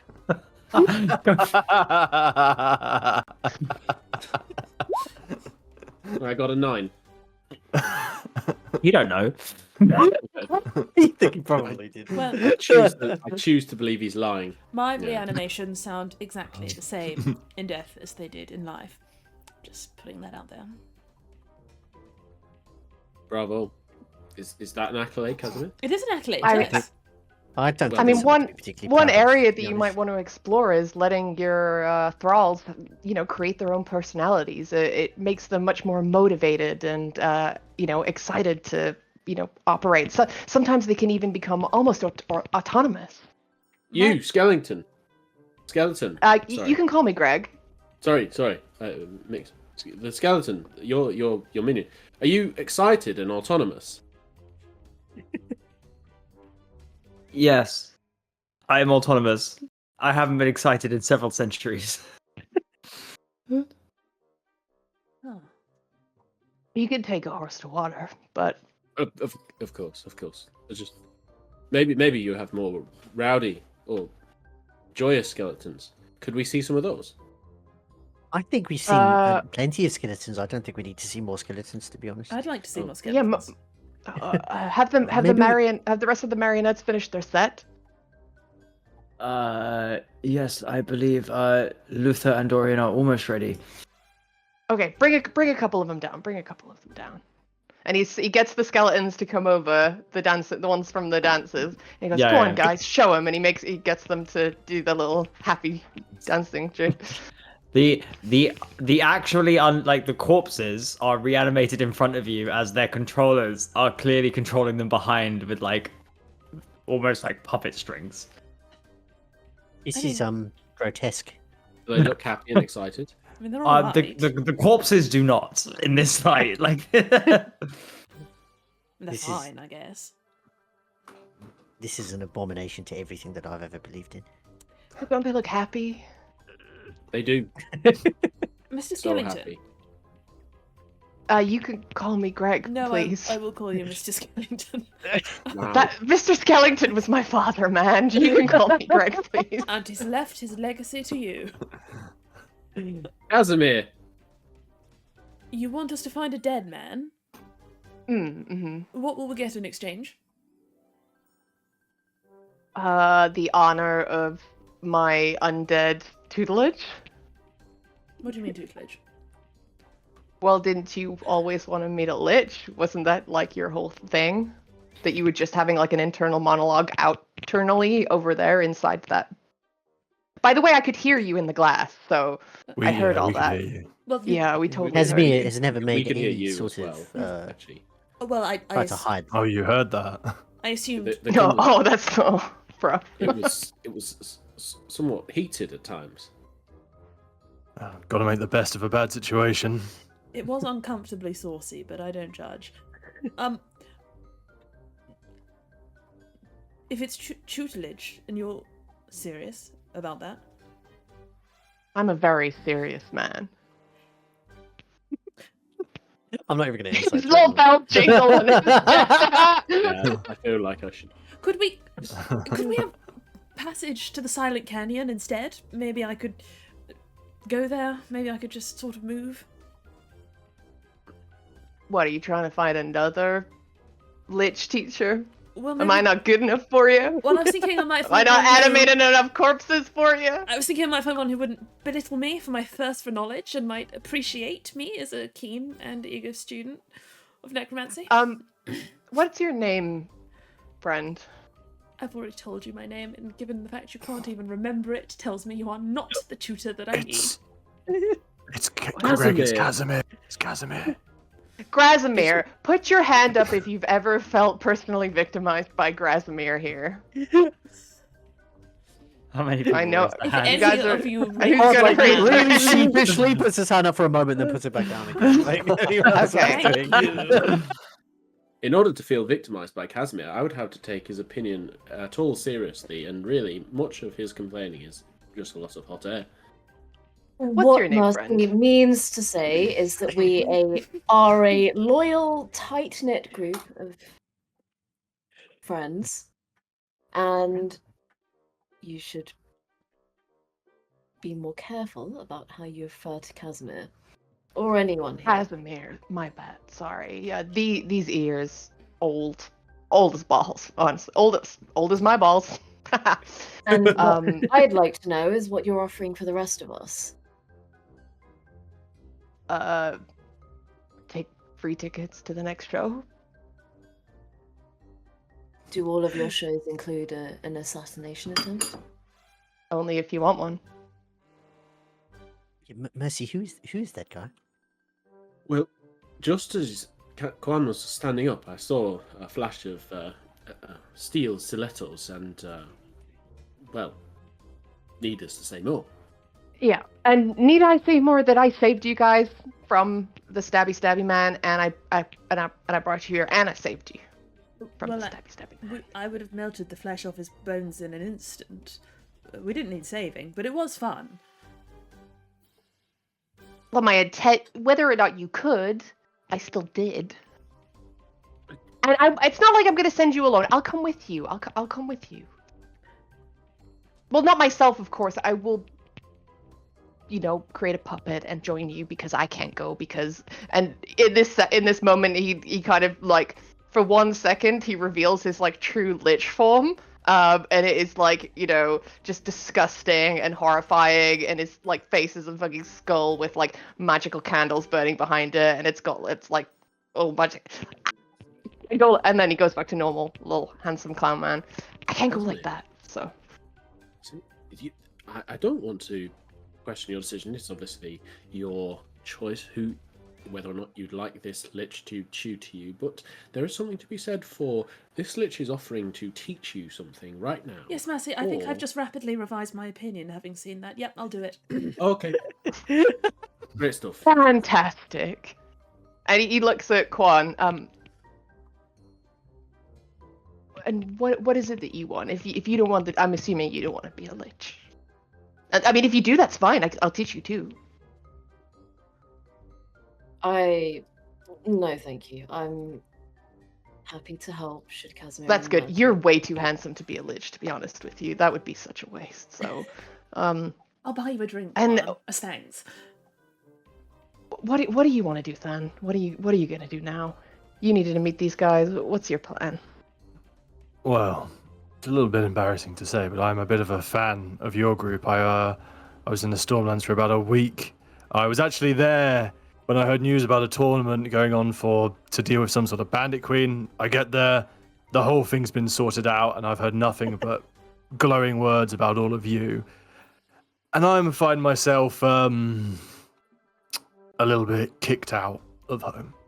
So maybe I could help you on this, and if we get along, maybe I could tag along. I'm pretty useful. Wants to be one of you. He wants to be a Destiny's boy. Maybe you could write a synopsis of the last few years of your experience doing work. Maybe you could let us know what your competencies are. Please, there's no need. If you're in need of help and finding somewhere to stay, then you should come with us, and we'll. I also appreciate having allies who are generally more like alive in general. Guys, if he's weak as shit. I'm stood right here, dude. Come on, man. I'm just saying my preference. It's not. If the boy is weak as shit, if you know who Lord of Order, Bane the Night Terror calls us, and he's going to fucking grind him into dust. And that will be his fate. We should give him at least a bit of a hazing. No. Some people just die. Well, I don't No, want... I mean, generally it's it's for a reason most of the time. I don't want the dust of this Oh, yes, child of on my course. hands because we haven't properly checked out that he's fit for the role he's applied for. And when Well, how old does Than look? 14. I'm 8 actually. Pretty useful. It's got a lot of hair, so it's hard to tell. He's probably, he looks somewhere between that like 20 and 28 range, where it's kind of hard to tell exactly what age someone is. What was he, human? No, the kind of like the grey cracked skin, the golden lines that look like veins of gold. Earth Ganassi. When Bane's Mace of Terror goes to crush his young and supple skull, he will leave himself open enough for the rest of us to strike the killing blow, and that way his death will have meant everything. Are we looking at the same guy? There's nothing supple about this specimen. Who knows? Maybe he'll just get better. Harder. That's true. Okay, A sort of then, consider this your probation. We will put you to the test. We will make sure you can do what you say on the tin, whatever that label reads. And should you pass the interview, we will let you know in a few working days whether or not we've accepted your application. Done deal. Look at I'm contracts.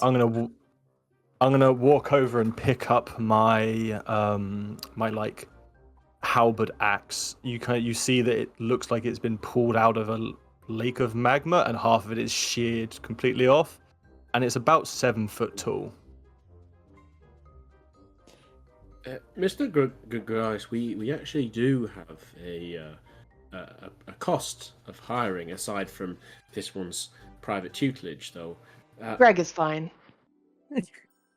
I don't actually think that's a name. I think you're just shortening Gregarious, aren't you? Yeah, but I would rather you just said Greg, if that's okay. Greg. Just start saying Gregarious and then stop after Greg. We do actually have a price. Oh yeah. We would like your help to obtain Scornvir's hoard.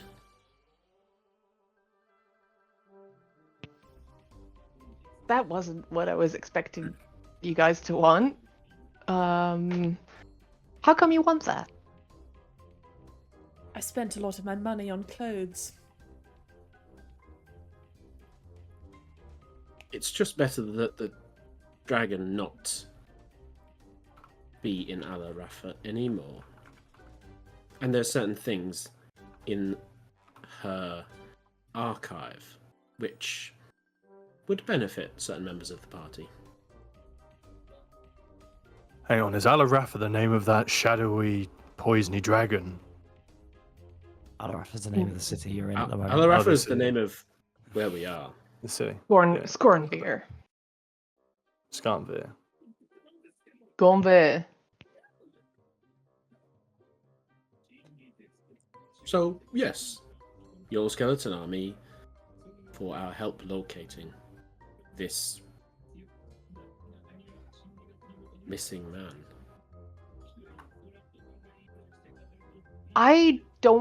Let me be completely clear with you. My operation here is on a strictly need to do basis, by coming in, clearing out all these problematic wandering souls and taking them back to the canyon with me.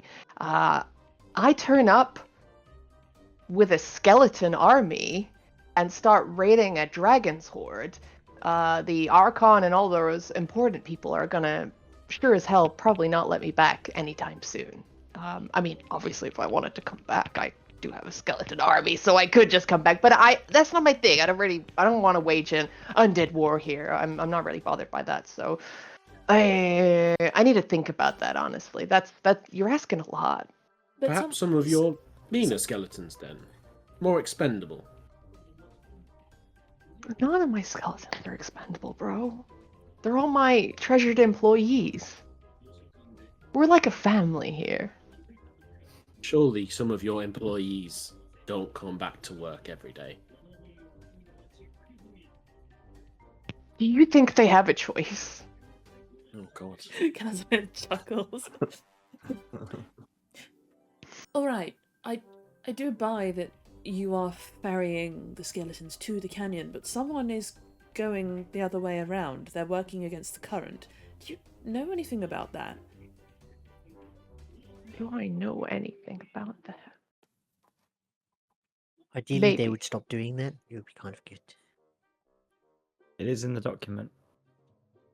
Yeah, it's like this document's like The 6 like pages long. 4,000 word document. Yeah. Jamie, like 2 hours before session, is like, "Here you go, have this tome memorized."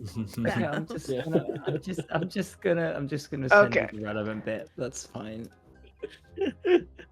Laura's desperately like Control F, and it's like, you have found 20 results. Well, skeleton.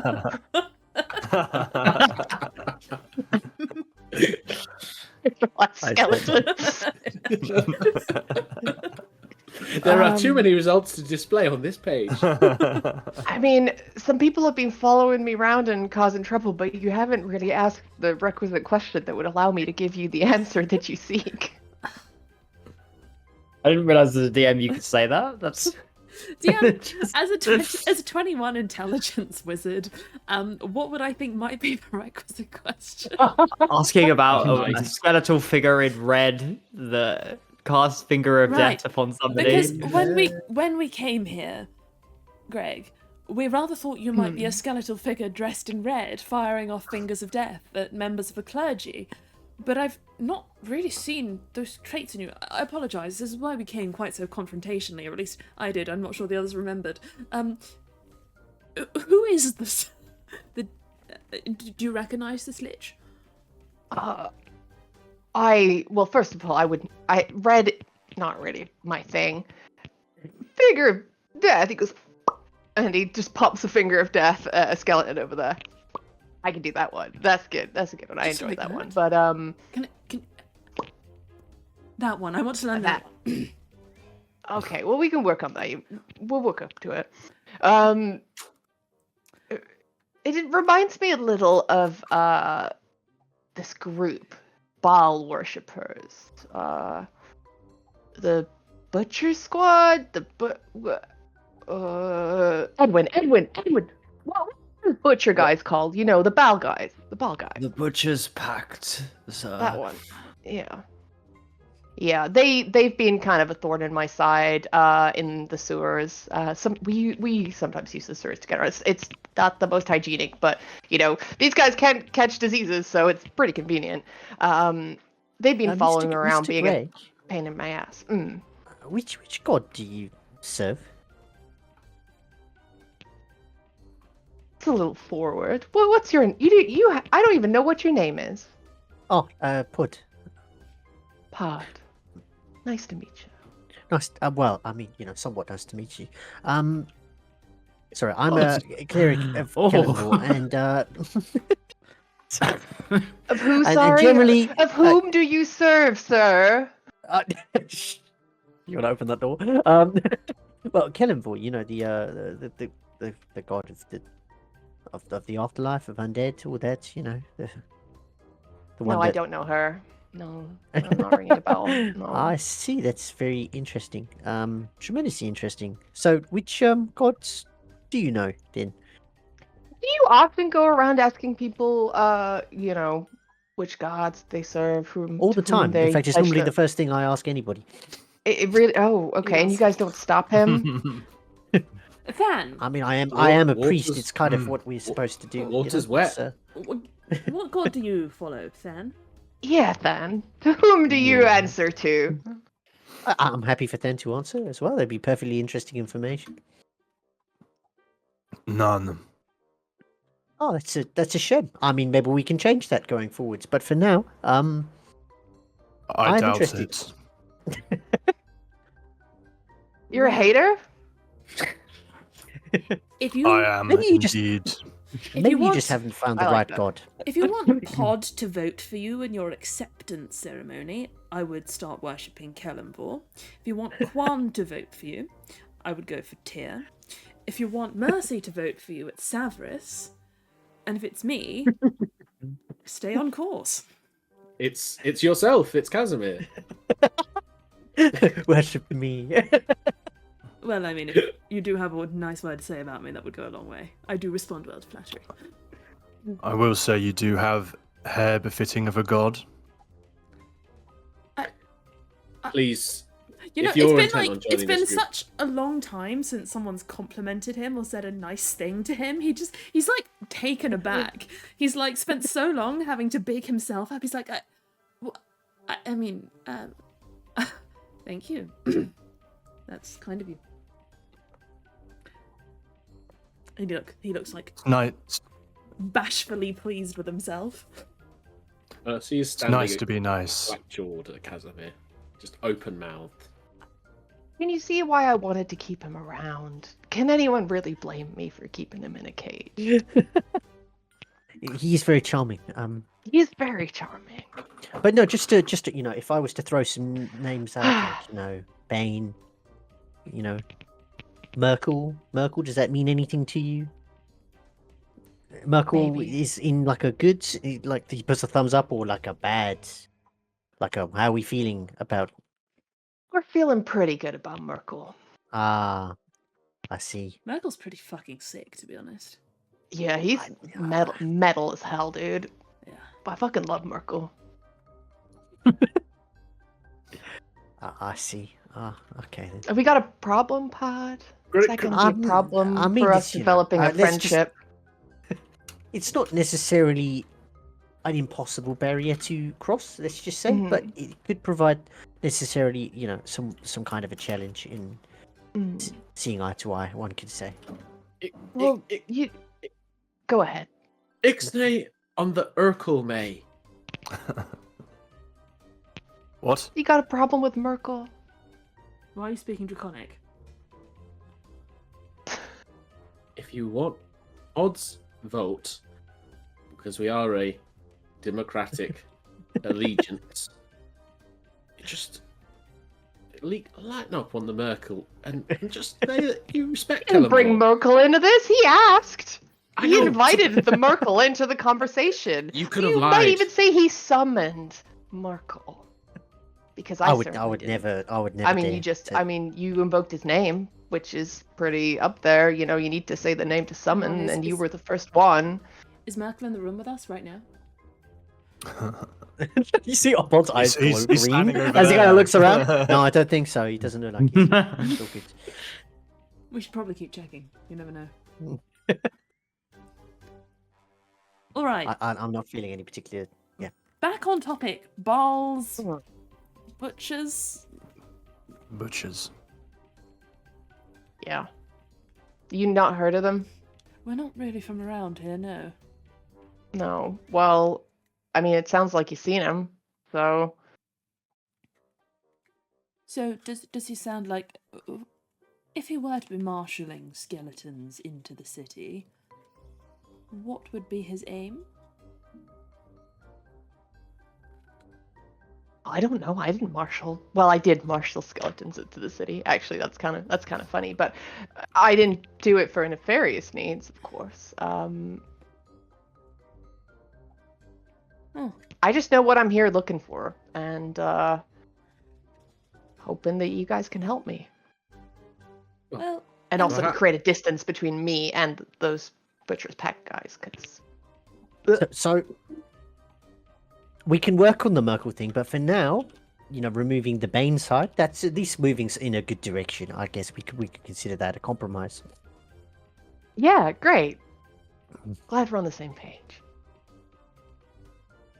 So we'll help you with your finding this lost lamb, and in return, you'll help us, maybe, either defeat the dragon or make our way into the Silent Canyon to find the lady in red. The lady in red? is it Lady in Red or is it a Lich? It's a Lich. It's a nondescript. Come and see is I mean, one of your monikers, is it? women could be liches as well. Like let's and don't close that door just because I struggle. I have met women who were liches. So. I've met women. Great start. That's a great start. The women are not in the room with us though. No, they really seem to be. I think that's the problem. You might want to unpack that with someone sometime. We can talk about that later, Casimir, maybe. I think that's a good idea, yeah. After Yeah. we found So- the man. The man. So you guys thought that I was someone running around in a red cloak doing what exactly? Killing people and raising their corpses. Finger of deathing, inciting a skeleton war in Alarafa, yes. When you say inciting a skeleton war, I'm curious to know what exactly you mean by that. I don't know, bringing skeletons in vast number, putting them in the sewers, extending their range. There are all those fun little black stones down there to keep them wandering around. I suppose that's useful for your circus. But anyway, piling the skeletons up, bursting forth. Who knows? And doing what? Like skeletons minding their own business? What's wrong with that? Well, no, it's not. I that they're assume minding you were their seeking business. control of the city, I guess. Skeletons minding their own business? Well, Can a skeleton not just mindlessly roam a sewer without having an agenda? Well, I believe it's Do they? that a skeleton can. I just don't think our bald friend sees it that way. They also don't. It's definitely not a friend, Desmi. It's definitely not a friend. No, when I call people my friends, I tend to mean it, somewhat sarcastically. It's not. I would call the Snorter our friend, the General, but of course I don't mean he's our friend. He's our He's mortal definitely enemy. not our friend. Not after the last interaction. Yes. So you're not friends with those folks. With You mean the Paladins of Tyr? The Paladins of Tyr. Well, because I we have think one right you here, mean- and we're good friends with him. You think you mean the Immaculate Ecclesiarchy, not just Paladins of Tyr. The Immaculate Ecclesiarchy. After today, I like your words, pretty man. That's very cool.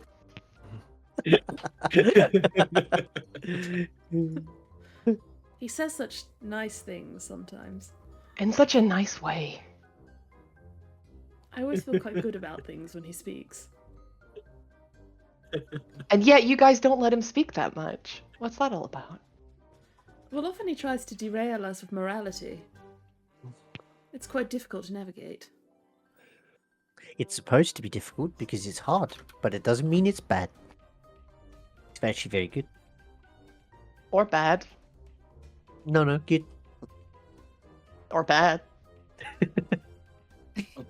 Also, he seems to somehow attract unending cataclysmic events to his, personal circumstances, which happens quite a lot, and it takes up quite a lot of time, actually. It's true, most of the threats on our life do arise with Quan, yes. I wonder why that is. Not And staring he at the looks floor, over just to open his Quan. eyes wide, like...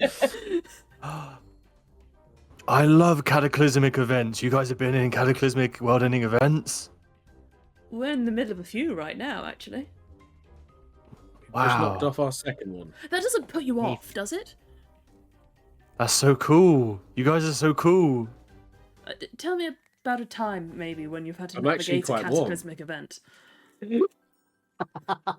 Well, there was a time where I was crushed to death while rescuing people from a harbour fire. That's at least a Sophia level 4. And? What do you mean, and? Well, there's more, surely. You were crushed to death rescuing people from a harbour fire, and? Generally, the story would end there. From Most the folks majority usually of have- individuals. No, then Yeah. I woke up on the bay the next day. How many times have you died and woken up? Out of curiosity. You see me kind of like look over my arms and like trace the gold lines. Like pull my shirt out and kind of look down. 5 times now. I mean, am- absolutely no offense with what I'm saying, but have you ever considered that you might just be like, dreaming or?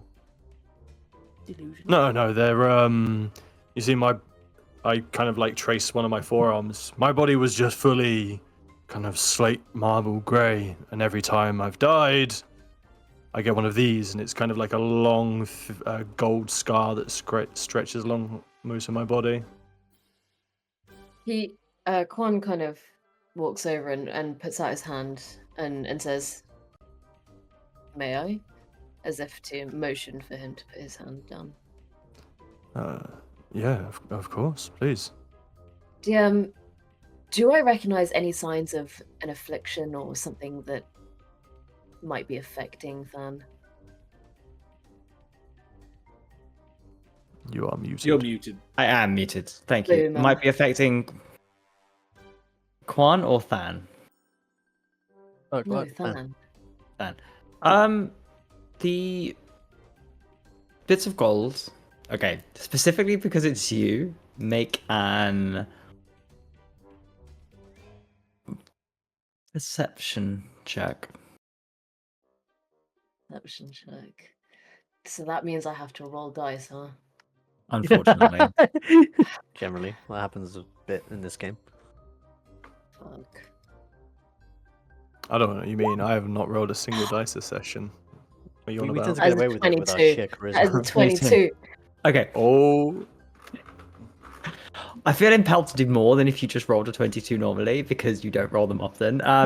There is something different. Like, it's not an affliction, but this person, it's as if as you're going through, the golden bits, you get the sense from your connection to the magic that was inside you, there is a slight change in the feeling, the understanding, the underlying soul that is here. These golden rivets or veins that run across are not of the exact same material or energy that the rest of Than is made from. Something has put Than back together. You've got some, you're like in a blender or a hurricane, maybe, when you speak. Sorry. Is this okay? Yes. Okay, that's just a bit far away, maybe. Did you hear that? Oh, wait, no. Yeah. Only when you talk, though. You know, is it Discord? Things are cutting out for me. only when you talk. Only when I talk. No, Oh, sorry, it only right. happens when Jamie talks. You hear the blender. Yeah. Sounds like there's a Roomba, like a robot vacuum cleaner, going around in the background. There's big white noise. Okay, now we And now we can't hear him at all. You're pretty muted. Is this better? Yes. Yeah. Okay, I'll use this for now. Basically, in going through, there is nothing directly affecting Than right now, but your connection to the energy that was inside you, your understanding perhaps of having something else or various different solar energy inside you, the rivets or gold that holds Than together has an ever such slight frequency, understanding, energy than the rest of him. It's as if Than is a whole person glued together by something else. Do you have a sense of Damn, you're 22. a kind of life fulfilling purpose that is driving you towards a direction that you can sense? Me? Another Revenant voice. Yes. Not really. I want to. I really want to make a name for myself. You know, become a bit of a living legend, as it were. Do you refer to Atlas, Mercy? I suppose he does somewhat remind me of Atlas. There's something about... is it the voice? We met a I'm not giant who sure. kept coming back to life, and well, he had a life's mission, as it were, a goal that Maybe he did was driven to Atlas achieve. appear as dead when I looked at him? Yes. Okay. Oh, okay. All right. Yeah, Podwood. No, Atlas was 100% dead. Oh. He well, we lost sight in game, so. Well, you never know. Not all dead people are the same, I suppose. True, but you know, he was he just was covered in that kind of energy. This one is Can not. you explain how this man keeps coming back to life? What could I even do? Maybe it's just what he said. He just got better. Yeah, I don't think the details matter. Like, I think someone did come along and heal me, maybe at some point.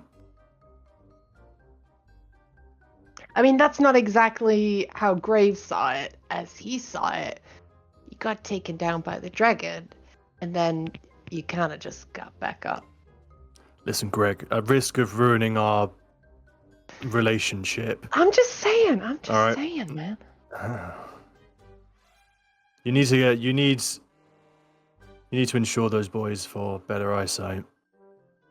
Yeah, maybe I gotta start messing with the incantation and, I don't know, get some increased perception on them or something. Can you do that? Maybe, you could tell us a bit more about this man that we're seeking. Where should we start looking? Well, let me get... Perrin, we got a new guy here. It's funny that you mentioned the Paladins of Tyr. We actually just defiled one of their tombs to rescue Perrin out of it recently. He's new to the gang. Come on over. So, this Agnes guy, where again was it that we said we were gonna go find him? Stepping forward is indeed a mostly decomposed but very much alive zombie who kind of steps forward, mouth hanging slightly ajar, says, "The threaded hall revives." Threaded hall. Thanks, Perrin. Yeah, this is Perrin Ashcroft. He's new. Pleasure to meet you, Perrin Ashcroft. Perrin kind of like shuffles over to him and whispers quietly, like, "Did you ask to come back?" He looks at you and says, "I have much left that needs to be resolved." Ah, I see. Okay. And that's enough. He's just kind of like... Yeah. Threaded Hall. I've never been there myself, but I understand it's gonna be difficult for me as myself to get in there. So I'm gonna need a little bit of help. There's a guy in there. He was previously a member of the Spiritbound Circle, and didn't quite make it to death. So we need to kind of get him back and shuffle him on, if you get what I'm saying. I can get behind that. Yeah. Just trying to get folks from where they are to where they need to be. It seems simple enough. It's a fetch errand, a fetch quest, as it were. Is it just the nature of the location stopping you? Do you expect us to... Are there barriers, things to fight? It's more they have a lot of anti-me protections. So as you remember, the Spiritbound Circle within Alarafa are the basically sanctioned necromancers, the ones who allow those grieving or those coming to come forward and commune, talk, but not necessarily animate anybody. So what Kagaris is telling you is that one of their number has died and has not necessarily passed on, and it is not unexpected that that particular area or that group is warded against the influence of the undead, perhaps even from within. We know one of them, don't we? I did some reading with them. Yes. I do. You love reading, don't you? You just love reading. It is important to keep one's mind nourished. Do you a question, Casimir? Certainly, Mr. Skeleton. How fresh is that brain of yours? How old are you? 25. 25. Oh my god. Of course you need to keep reading. Read everything. Read every single thing you see. If it's boring, read it. Why does my age affect my need to read? Oh, because there's so much you're gonna need to read. You gotta read so many things. There are a lot of things to read, and you know, that's my mistake. That's my mistake. You should read. Sorry, don't let me discourage you from reading. You absolutely should. And it's so good you enjoy that. It's just that knowledge is power, and I need power. So anything I can do to attain it. He looks like really earnest when he says this. He's like really giving you edgy teenager as he's just like, I need power. That's so cool. Knowledge is power. I love that. Yes, I'm aware that you have a lot more of it than I do, so please. No. help me. I don't come across many guys like you very often. It's just, it's a lot to, yeah. It's great, and I all need of to you, and do. you have friends. That's a great start. Having friends. It is actually helping quite a lot. I just. It does. Your power can't languish in a circus, Mr. Skellington. Please Casimir. let me take some of it to the outside world. Oh my You- god. Let me tell you one thing. The circus is my power. Maybe when you're old enough, you'll understand. I don't ever want to run a circus. No, maybe running a circus isn't for you. That's fine. Maybe you're gonna run like, I don't know, one of those stuffy old wizard towers or something like that. I don't know, something boring like that. But you make your own choices. I'm going to rule a nation. I'm going to rule a sizable portion of this planet.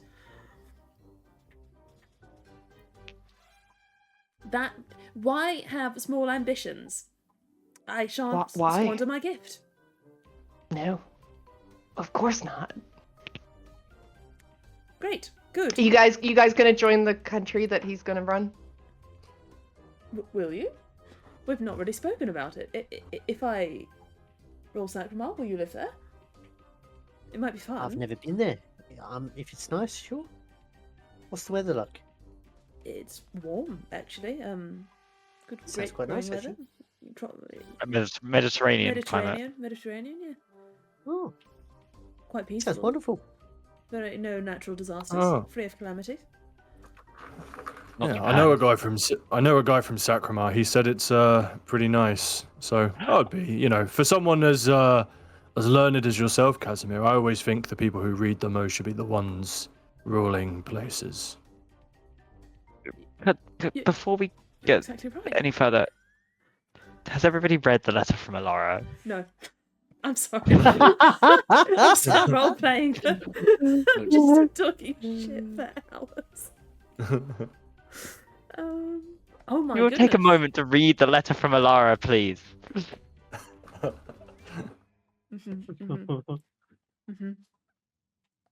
Yeah, we got through the first part. Oh no. While you guys are huddled around a letter, reading it, Greg's gonna take some bells off his hat. And he's gonna hold them up to Fan and be like, I think you'd look pretty good with some more bells, man. You think about adding some Yeah? embellishment onto this whole tank top kind of vibe you got going on. I actually, maybe I could have some bells. I kind of like the. It would be good to give people a chance so they can hear me coming. Yeah. Give your opponents Yeah. a handicap, you don't 'cause want it always to come be second too anyway, easy. they might- Yeah. No, it's maybe a little jovial last sound before I lift their head from their shoulders. That sounds perfect. Why don't you take this one? He sort of takes some beads and bells and stuff and fashions it with a wire from his things into sort of an earring. I don't know if you've got an earring, but there you go, as an earring. I don't, and I stab myself in the ear with this. Wow. Damn, that's hardcore. Thanks, gorgeous. I mean, Gregarious. I prefer Greg, but thank you. Okay. You should look into Merkel. He loves all that hardcore You stuff. should not look into Merkel. You should probably look into a different god. Has everybody read the letter from Alara now? Sorry. yeah. I'm a no good guy. Well, Okay, good. Quan, your counsel and your company are missed. The Lady Alara is both kind and capable. She is also missed, of course. And also, She did talk a lot about you, Kwan. She, like, for a lot, definitely the longest, like, you know, she said how handsome, like, a lot about how handsome you were as well and your virtues. Can I make an insight check on Kwan? Yeah, go for it. Okay. I would like, so Kwan has been up until now a little bit hesitant.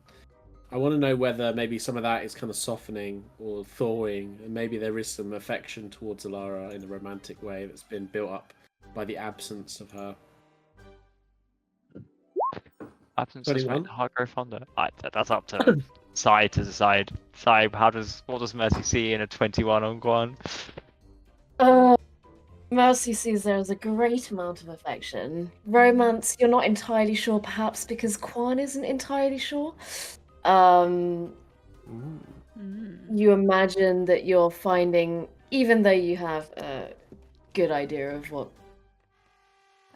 Kwan is usually feeling, because he's a bit of an open book, his embarrassment is masking most of what you would see. Is Kwan happy by the news, or can I get that she's been talking about him and saying he's handsome? Happy. He's happy that she seems well, but he's definitely embarrassed and looks awkward at the compliments. Cool.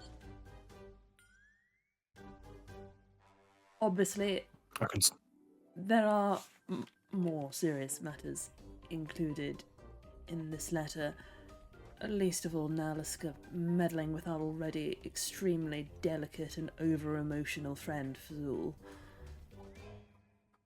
We also probably should have continued to send Fazul magical missives. I send him a missive every day. Did he mention he was travelling to the Sunken Isles in the company of Naliska? He didn't mention Naliska at all. Sometimes I call him a waste of space, and sometimes I am nice to him. It varies on how I'm feeling on the day. How many times in the past span have you called him a waste of space? I'd say it's about 65% of the missives I send. But that's normal for us. That's how we operate. It's sort of our thing. How much of your conversations are just abuse, as opposed to talking about things that you're both doing? Most of them are fairly confrontational, yes. Yes, okay. We'll deal with that later. I feel like we've discovered a lot to unpack here. I will ask him about Naliska next time we speak. Although I've not been able to speak to him since he presumably arrived at the Sunken Isles, I don't imagine he has actually been ignoring me. It more feels like the message isn't getting through, because I'm sure he would not ignore me. He cannot ignore me. Maybe it's because they're sunk. He can't hear you. I hope not. That sounds like a pretty nasty way to die. That's not quite how the magic works, I don't think. Fan. I wouldn't know. No.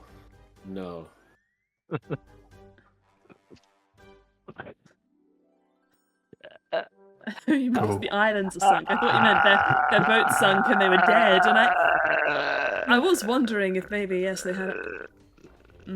Okay. At a slight impasse, given the time and given everything else, you have